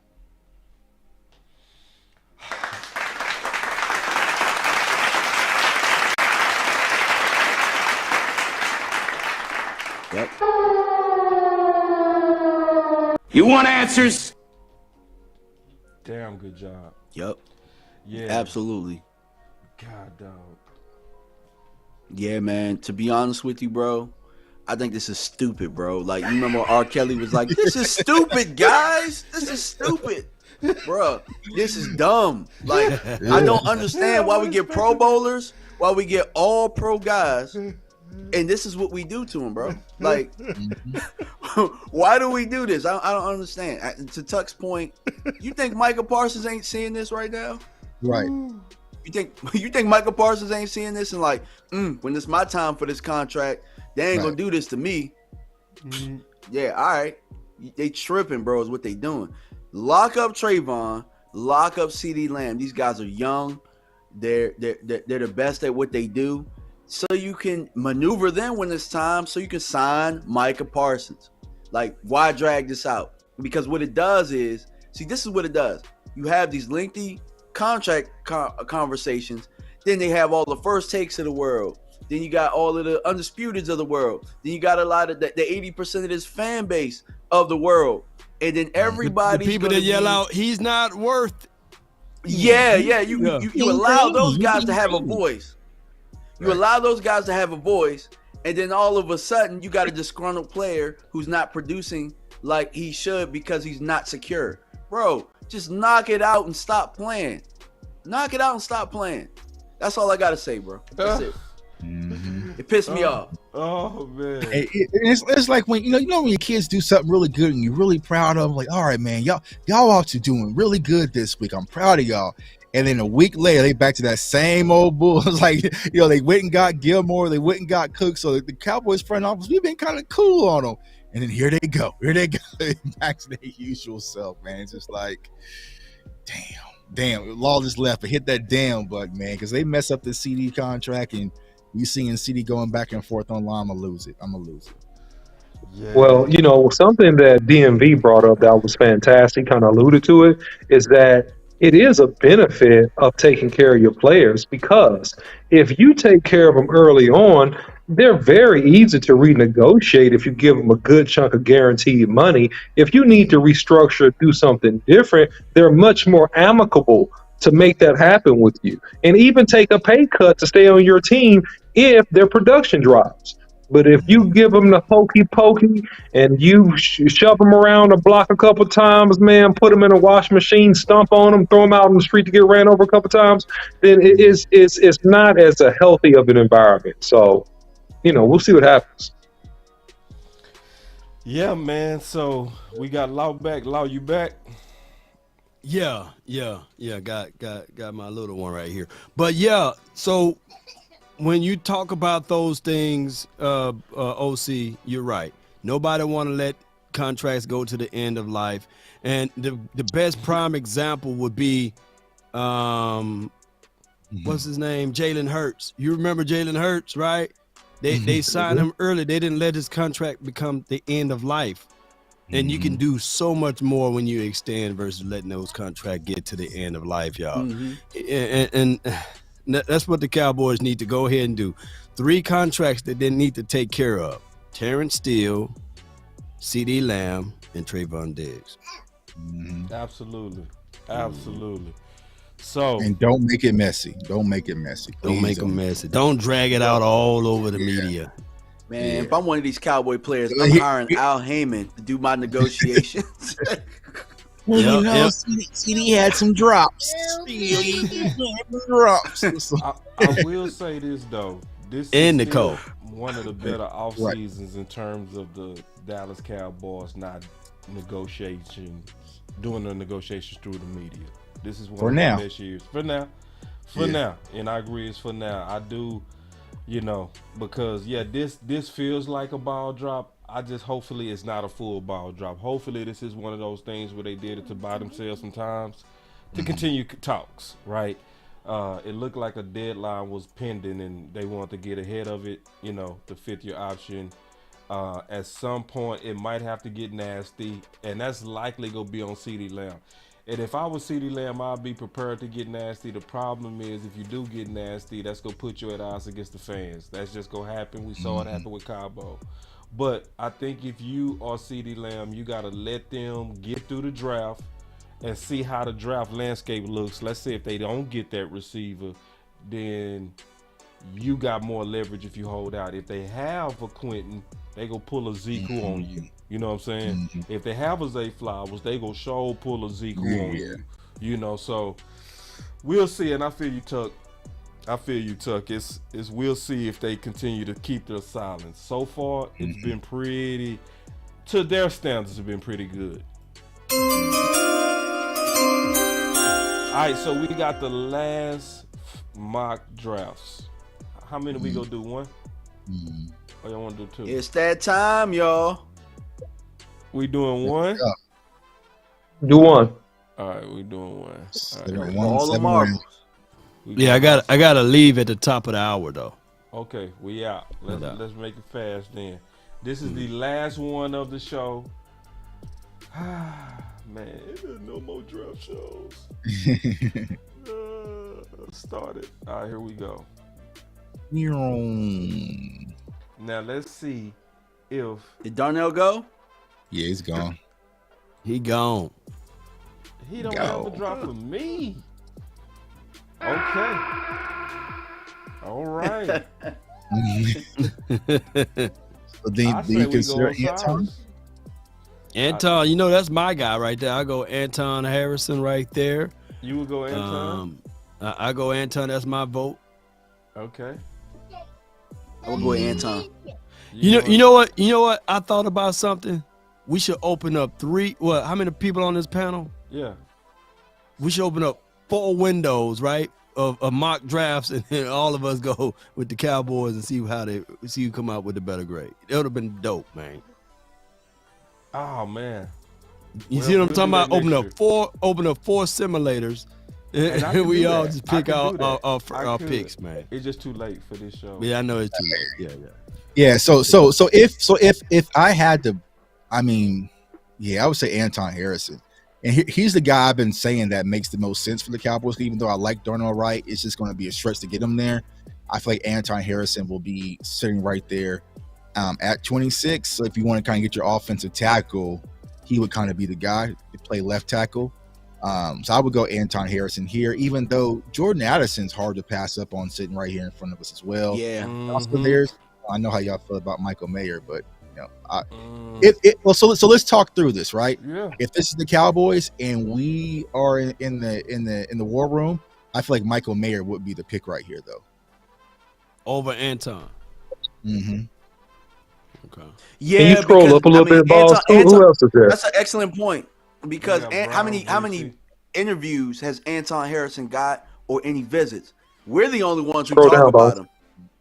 Yeah, I mean the Chiefs have met with them. I know the Chiefs are very high on Anton Harrison, but I feel like they would sit. They would sit and go with Mayer. Or if pick, but yeah, I mean if Steele is here, I think you probably want to go ahead and weaponize. Go ahead and get Jordan Addison. Yeah. Get Jordan Addison. Jordan was my number 2. Okay, so we got us a split. Because I'm thinking Osiris, so since I can't go with Osiris, because Osiris not bad. He just plug and play left guard. That's what I want right now. I want the best left guard right now.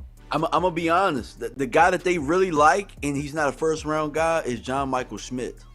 That's the one you want to watch out for at 58. I think they'll take him there no matter what.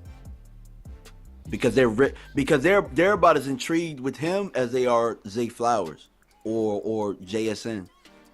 But this is what I say, like, and I'm cool with that. But we drafting like it's us. Okay, not like the Cowboys. Oh, okay. Okay. It was all right. I ain't trying to think what they doing. I'm trying to think if it's us, yeah. Oh yeah. If it's us, then Will McDonald. The talks for Will McDonald kind of went a little quiet. Yeah, which means what? They probably high on him. I think the Cowboys go best of base. I would go Jordan So Addison. it's just Cowboys. What the Cowboys would do. Yeah, I mean, it's what the Cowboys would do. I think it's Addison. I thought it's what we would do. We doing it. We ain't talking what about we Cowboys. would do. I ain't trying to. I hate that. Okay, what I would do. Okay, what I would do. Okay. What we feel like is best. We work for them. If it's I would do, I'm going Jordan Addison. Okay. Yeah, I still will go Addison. I will go Addison too. Yeah, I will go Addison as well. I agree with that. So Law, y'all still on? Y'all shifted me because I told y'all Jordan Addison is the Justin Jefferson of this draft. So I'm gonna shift to Jordan. Okay. Yeah, I'll go Jordan. So if that means that everybody else will be outvoted automatically, Law, we will be automatically outvoted if we had a different opinion. So Jordan Addison is the pick. Okay. Hey, man, I appreciate y'all, man. I got to bounce like a basketball right now. But, hey, let's go, man. DC for life. Salute. DC for life. All right, DC for life. No doubt. All right, so we got our first pick. We got us a receiver. All right. Let me see.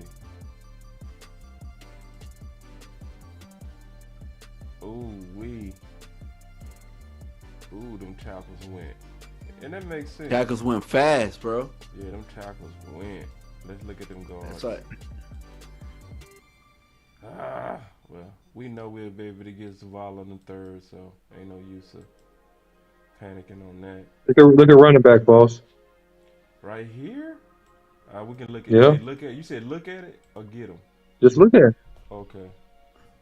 Yeah. So that's a guy they like. Zach Charbonnet. Zach Charbonnet. You got Charbonnet. You got a chin. With how you pronounce the name? I messed that up. You got McBride. Charbonnet to me. If you get Charbonnet, you definitely ain't going Zeke. I'm cool with Charbonnet. Y'all cool with that? I mean, I wouldn't go with Charbonnet, but y'all can go ahead. No, okay, hold on. I just want to see who else. Yeah, look at the list. Let me actually. Or you look at the pass rushers. Look at the DN. Yeah, so you have Keanu Bitten. I would probably go. I would go D-line here, personally. Yeah, I would probably go Keanu Bitten before I would go Zach Charbonnet. That would be my pick, not Cowboys pick, but. That's not a bad pick. I would have gone Thule. just another edge. But I like Zach Charbonnet out of Benton, mainly because he got demolished versus Ohio State. It's just hard for me to get that out of my mind. His hustle was fantastic, but I just don't see it from that game. Maybe somebody have to refer me to another game. But when I go look at some of these candidates, I want to see you with the best and go against the best. And he was getting blown off the ball. That's my only knock on him. So if between the panel kind of debating Kingu and Zach, I will go with Zach if we want to just kind of close this part out. What y'all want to do? Okay, so we're going. So we got Benton versus Charbonnet right now. Yeah, and I'm team Zach out of them too. I'm still Benton. I would. Yeah. So I guess it's on me right now. Yeah. I think they go. I think they go Charbonnet. So I'm gonna go with Charbonnet. All right, there it is. So we went offense on our first two picks, and I like that the offense is looking really nice. Okay, we got Andrew. Go ahead and fight for your dude, OC. OC, what you gonna do by Andrew Carter right here? That would also be a very, very, very, very valuable pick right here. So it would though, or not? I mean, look, I like Andre Carter. I mean, if you can get him in round number 3, man, he's still 50 on CBS's board. I think he's a good upside guy, but I want to see who else is available down here. We have not picked an offensive lineman at this point, which also is a little bit concerning. Yeah, it is. And I think that we need to look at what's available. Yeah, we have not handled guard. So I will look back at offensive linemen and see who's the highest ranked here. If we can get, we're running out of value. All these good guys already got scooped up, it looks like. Yeah, Wanya and Blake aren't out of what's left, and I never go with small school guys, is Nick. Yeah, he's very high IQ too. I will feel good about that. But so we're looking to go tackle though? I'm about to say, what's that guard? I would trust him to even be able to move inside. Yeah, you can convert him. You can convert him. That's what my eyes say though. And he's still young too. He's still young. So I will feel great about this too. But then let's look at guards. You want to look at guard, Tuck? I just want to see what guards is actually there. I like Andre too. Yeah, he got flex. Andre is a good pick. He's a good dude. He's a good player. He's not gonna help you this year though. I think Nick could help you this year. Yeah, the only reason I say Andrew is not going to help because he tore his ACL in the combine. And then that's true. You have Oluwademi. He's kind of a center / guard. You could go Jackson Kirkland, Epstein. Yeah. Pyro Jr. of Alabama. I think he was a visit. I think he was a 30 visit guard out of Alabama. So scroll up. Let me see. I would probably. I'm not going Mafia this early. Hell no. Why y'all say hell no? Like he just a chump or something? Who you talking about, Mafia? We go ahead, Tuck. I'll let you take that one. Bro, we are the only fan base who gassed up Antonio Mafia. I don't know where the hell that came from, but this whole I know where it came from. Oh, well, I know where it came from. But I'm just like, yo, we gotta chill with that. Where it comes from? Because I like his tape. Nah, it came from one of our OGs, and a lot of people haven't really. I'm not saying I like his tape too. I think he's very, very comparable to Zavala. I think they're very, very similar. Both of those guys. Physical. Way more. Way more. But he's also he's a little bit more stiffer than him too, though. So it's like give and take. I don't care how stiff he is. I want him to maul you. This dude mauls you. He just eat you like a polar bear, man. But just hit you with his paws. For the simulator, we can get him later. Yeah, we can. For the simulator, we can get him later. But if this was real, I would get him right here. So, man, if just that's do your guy, BPA. yeah. Yeah, that's my guy. That's just how I see it. I believe in it. I believe in his film. I would say screw. Well, let me ask y'all a question. How do y'all? y'all feel about Wanye Morris? Because I know he was at the Senior Bowl, and he had some good tape at the Senior Bowl. I haven't really gotten into his game tape that much, but I'll defer to the OC for this one. Yeah, Wanye. I like. Man. I like. No, man, I think he's all right, man. I think he's solid. I think, I do. I think that I just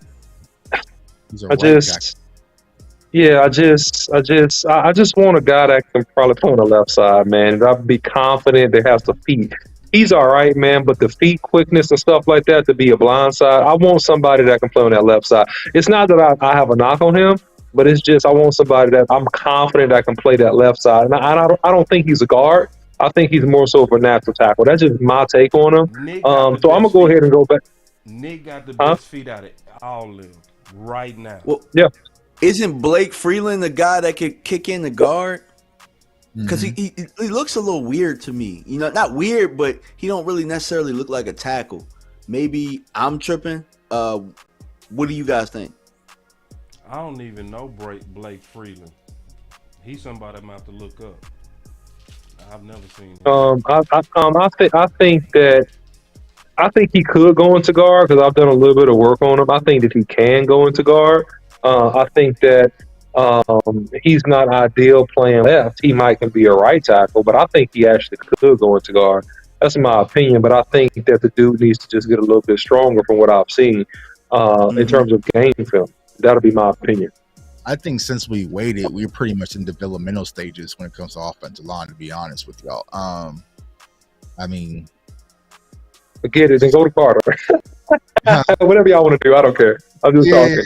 Go ahead. Yeah, so, I mean, I feel like the best quote unquote pound offensive lineman would be Nick Saldivari out of Old Dominion. I feel like he's has the most upside. And if you want to kind of get a guy in the third round as a project, you can play outside and kick in, he would probably be the best prospect here. Yeah. But See, that's just I think a good comp on Nick, bro, just keeping it real. If he had a good comp on Nick, in my opinion, would be Peter. Just Peter without the big games. You know what I mean? Like when I look at somebody who like athletic and you can just see the technical savviness in them and you can see the dog and toughness in them too. All right, that's our guy.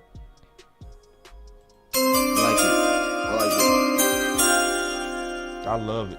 I will feel good about this draft. So far, I will be like, ooh, we getting ready to bang boys. All right, so hold on real quick. So, let me see. See, we at this point to where maybe what we should be. Ooh, Eli Riggs. Come on now. Wait. Yeah. Do we got to vote on that? Or no, we don't. I'll take Riggs.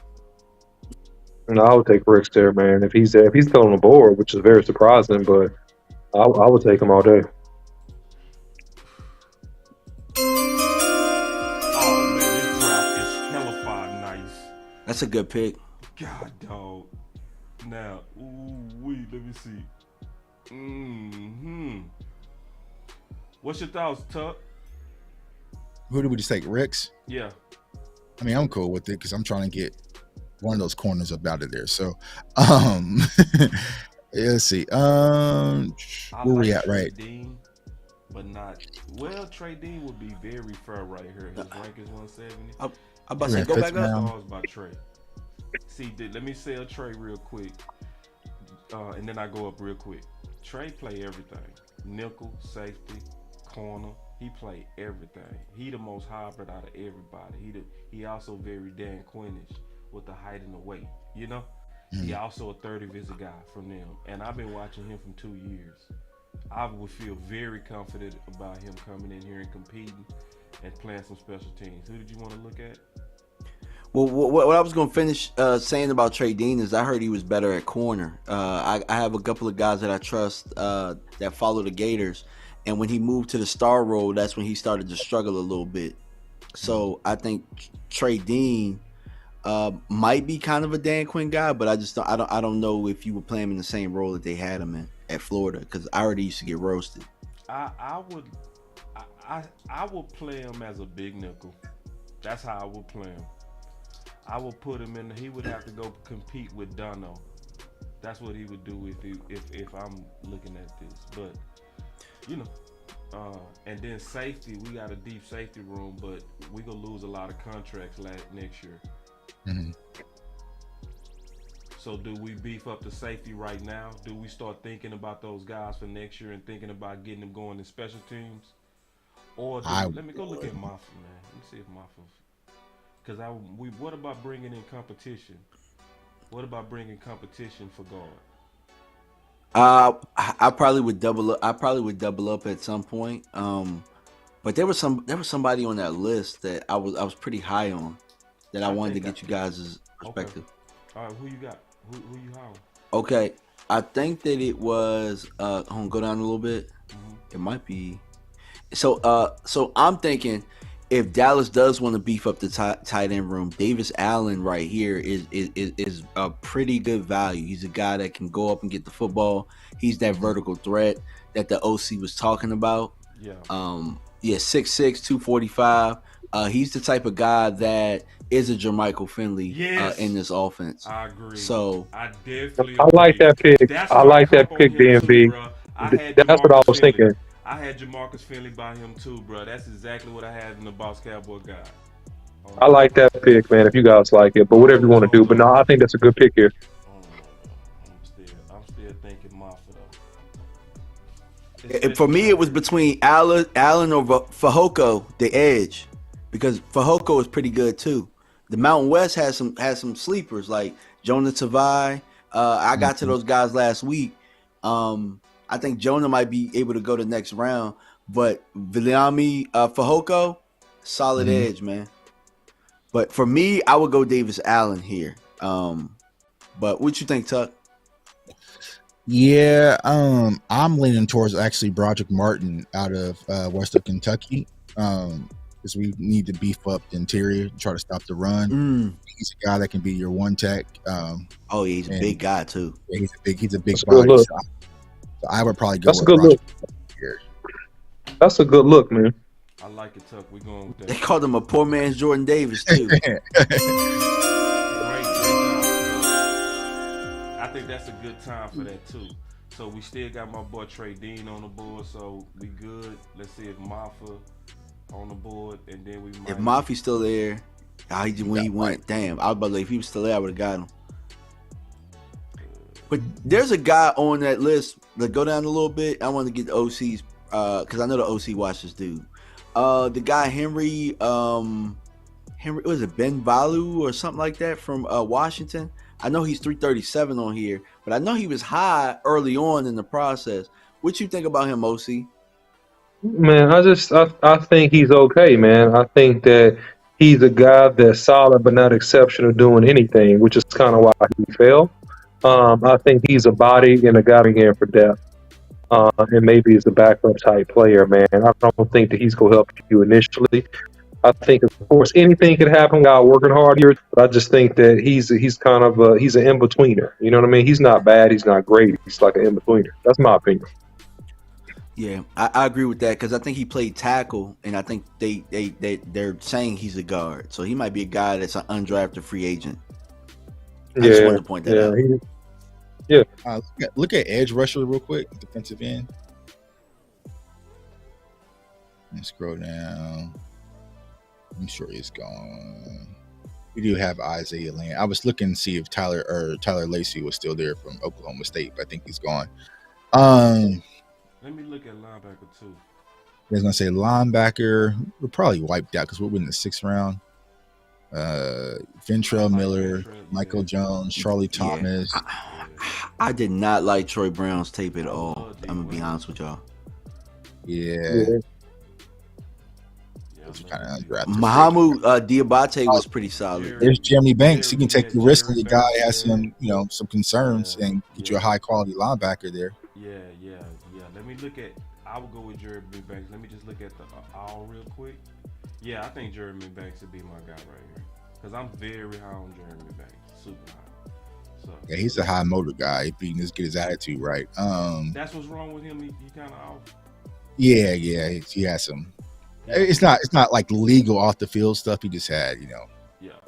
Okay, one of those. But that's a top. That's like my top linebacker. So obviously I love that. I would get Jonah here. I would get Jonah. Jonah Tavi. Yeah. Look at quarterback and see if we get wiped out there. Yeah. That's the only thing I look at. Quarterback. Yeah, screw that. Yeah. I mean, we got Cooper Rush the whole time as a backup. So, I mean, unless you can, find one of these guys as an upgrade, which I don't think they are, I think we're okay. Yeah, I would skip on quarterback here. I would go probably Jonah Tavi.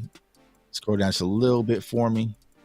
You do have MJ Anderson, Jacob Slade, of MJ, Carly Love Thomas, MJ. Taiwan Mullen corner. Did we take a corner? Thought we did. We ain't take no. But if you want an intriguing, we took Reds. If you want an intriguing pick, though, here's the thought, though. If you want an intriguing pick, right, that could beat out Cooper Rush, what about Stetson Bennett? He's available. He's won 2 national championships. He available? Yeah, he's right Yeah. there. I was still Stetson Bennett out of Georgia. What about him? What about that kid? I mean, if you go draft the dude, if you go draft Danucci, you go bring in Danucci. I mean, Stetson Bennett, proven winner, multiple national. I don't know. I just think it's interesting. Here's why I don't want Stetson Bennett for all the things that you just said, OC, and it's going to cause a circus, just because national champion, blah blah blah. You can replace Dak with Stetson. Like, I'm not doing that. He knows how to win. You're right. You're right. I mean, you're right, Tug. But just on a practical level, though, I still like it, just practically speaking. But yeah, it'll be circus action. But man, it's very practical. He's just right there, man. He's just right there. Yeah, and if you're taking out the circus act, I mean, you could go Max Duggan and run, some recess type football with him, especially in the red zone. Let him take some of that punishment if you wanted to. But once again, it's going to sign him.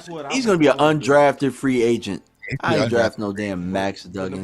But then if you don't draft him, you're taking the risk of a guy that can see. Because what Tug just talked about was somebody that can come in and do the dirty work. That was a vision that I'm also very interested in. I believe, and this is just my opinion, I would want the Dallas Cowboys to start trying to get ahead on these athletic quarterbacks. So everybody that got a problem with Max, they got a problem with his arm. But, with the 4.5 speed that he put out there, the way he can use his legs. You can taste and heal him. Yeah, you can taste and heal him. That's exactly what I see with him, too. But he'll be there in the 7th round, boss. He's ranked 339. This is okay. This is it. So, man, it's up to y'all, man. If I was that, I would go Stetson. I would probably still go with Jonah Tavi, though. I probably even wouldn't draft a quarterback here, honestly. But I wouldn't draft it because then I'd just go sign one of them guys. Right. Yeah. And then with Jonah Tavi, I mean, Jonah plays some 1 too. That's the one thing that I like about him. He's 290. He's high motor too. If you go down and show you snaps by alignment, so you might like him there because he can play some 1. Yes, I would go with Tavi here. That is the draft.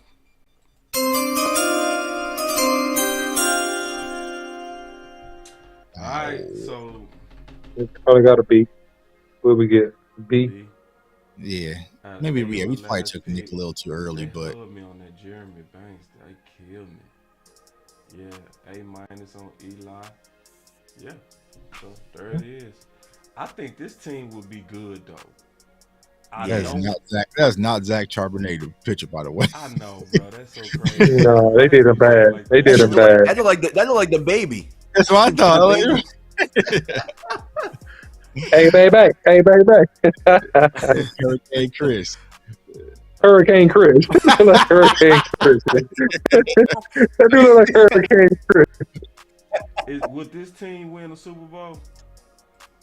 With this team that we just drafted? Yeah. I feel good about this team, man. Because honestly, I feel like Jordan Addison definitely help a lot of things. And they might be looking at CD a little bit side eye. You'll get Jordan Addison, they're like, hey, bro, we got somebody who can take things over the top. But I feel like Jordan Addison kind of gives you that same thing that Brandon Cook is going to provide for our offense, but just a different layer. Even though he's a smaller guy, I still feel like he can play on the boundaries. I'm good there. Zach, even though I'm not super high on him, he gives you your guy that can kind of just take the workload away from Tony Pollard, ground and pound. Probably we reached on Nick. I'll admit that we reached super early on him, but it is what it is. But we made up for it with Eli. Eli's the best pick out of this draft. And I think we had to panic though. We did. Right. Right. But I think this is also one that could actually pay out for us the most too. Right. It could. Right. It's a very much possibility. Like I just ask people to go watch Nick, and then go watch Peter. The only thing that'll make you doubt Old Dominion is just the competition. But in terms of what you see in him with his feet, his athleticism, the OC will break down his hands way better than I would in his technique. But I like what I saw. I love Eli Ricks in the fourth. I think that's an absolute steal.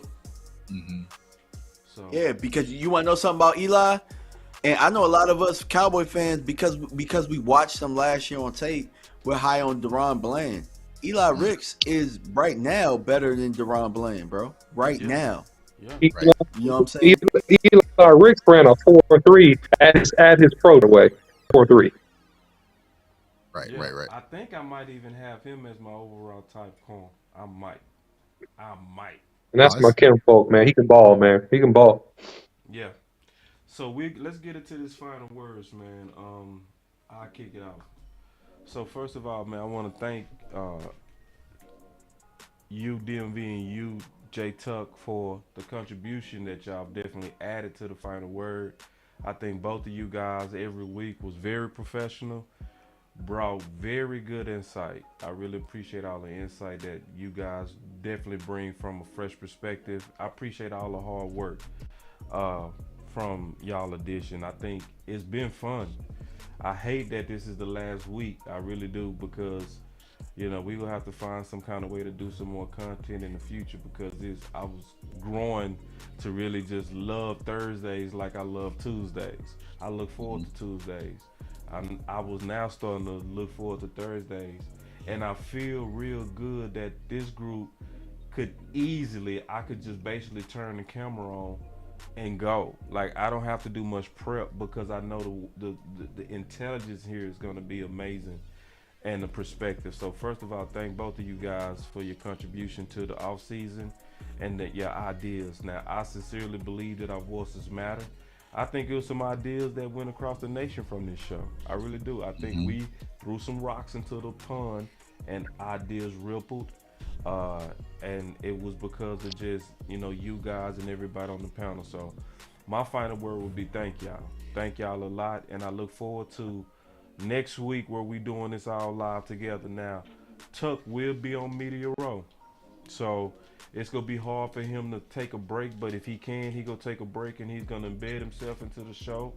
And we're going to enjoy that if we can. I can't wait to see that. I would love it if you can, but no pressure if you can't. Because I also understand you got duties that you got to handle, and you're going to be kind of moving and doing a lot, mostly kind of carrying it. So obviously we want to see you, but if we don't, man, thank you, man. Greatly appreciate you.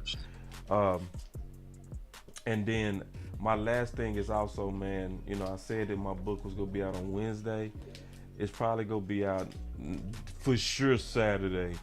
Absolutely.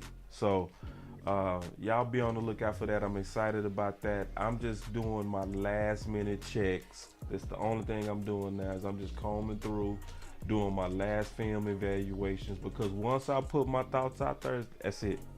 It's it. So I'm open for the public critique and the public praise. So I want to make sure I get it right. And the most important thing, even over the look of the book, is the substance of the book. So thank y'all. I enjoyed this off season, getting ready for this draft, and look forward to many of them coming in the future. Yeah, guys. So first of all, great job, man. Fun to rock with you guys. I know I missed some weeks, man, but you guys are DMV Tuck. Man, you got a fantastic job, man. Tremendous value, great content. So first of all, thank you guys. And hey, now we got the draft, man. Now, all the preamble is over with, man. Hey, the next sound of our voices next week, late in the week is going to be all about the draft and getting through these picks on live action. So you guys stay tuned, man. Don't forget to like, share, and subscribe. Follow every single channel. represented here, man. J Tuck, DMV, Law Nation, opposite Boss Cowboy Sports, and my boy Big Game James in his absence. So anyway, guys, man, salute, and that's my final thought. Yeah, first and foremost, man, I just wanted to thank OC, Boss, Law, Big Game James for, allowing me to have my voice on this show. You guys do an excellent job every week and everybody tunes in. So I'm just happy to be a part of the crew. Appreciate you, J Tuck, because it was you who threw me out here. And, I think that iron sharpens iron, obviously. And I think that each week we sharpened each other. Yep. And facts. It became the best show out there. And like you said, Boss, everybody, our voice matters. And it got out to, people in the building. Or honestly, it got to other people in other places as well. Because I don't see some of these Eagle mock drafts looking like ours. You know what I'm saying? Shots fired. But yeah, appreciate you guys, man. I'm sad that this is the last week, but I can't wait to rock with you guys next week. Well, we doing double duty. We doing work doing draft week, me, you, and if you can, you know what I'm saying? Just want to be clear on that. Okay, yeah, hit me. I'm going to be in Kansas City, so I'm going to be with Cowboy Joe B. I'm going to be with Mark Holmes. I'm going to be doing double duty. So I'm going to be with you guys, and I'm going to be on Mark's show as well. So it's going to be something that's brand new for me, brand new for everybody, and I can't wait, bro. I'm super excited. Plug it. And that's my final word. No, plug it. What you got going? Oh, yeah, I'm gonna be on Mark Holmes' channel, and I'm going to be doing, I'm going to be live with you guys as well. So, I'm going to be doing double duty at the same time, and I can't wait. It's going to be fantastic. Out at the draft in Kansas City.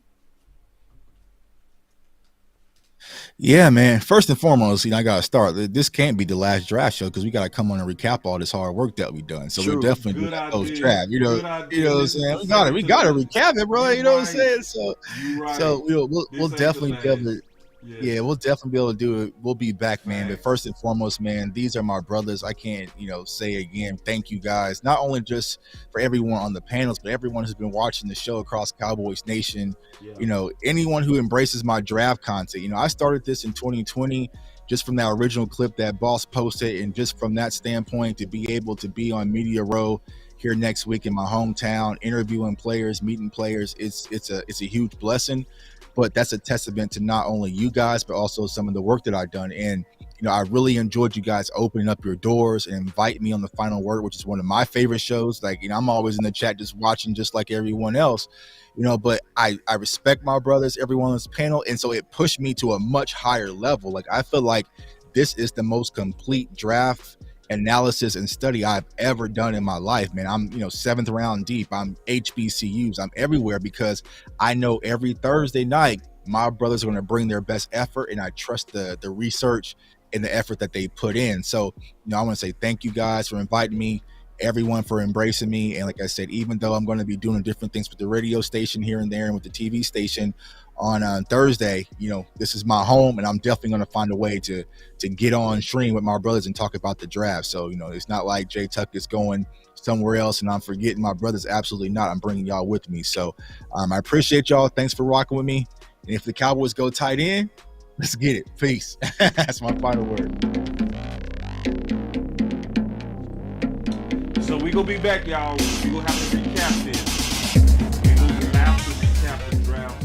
So we will be back. We gonna get you this one. Maybe I just wanna run it up. Count a check or something. I've been really in the field, let up. I've been really in the field, let her rush, I let her feel. Lately I just wanna run it up. Don't need no deals, I make the deal. Have to take it to. And if it was up to me, if it was up to little old me to make a pick, it would probably go a little something like this. And with the 17th pick of the 2020 Dallas Cowboys NFL draft, the Dallas Cowboys select CeeDee Lamb.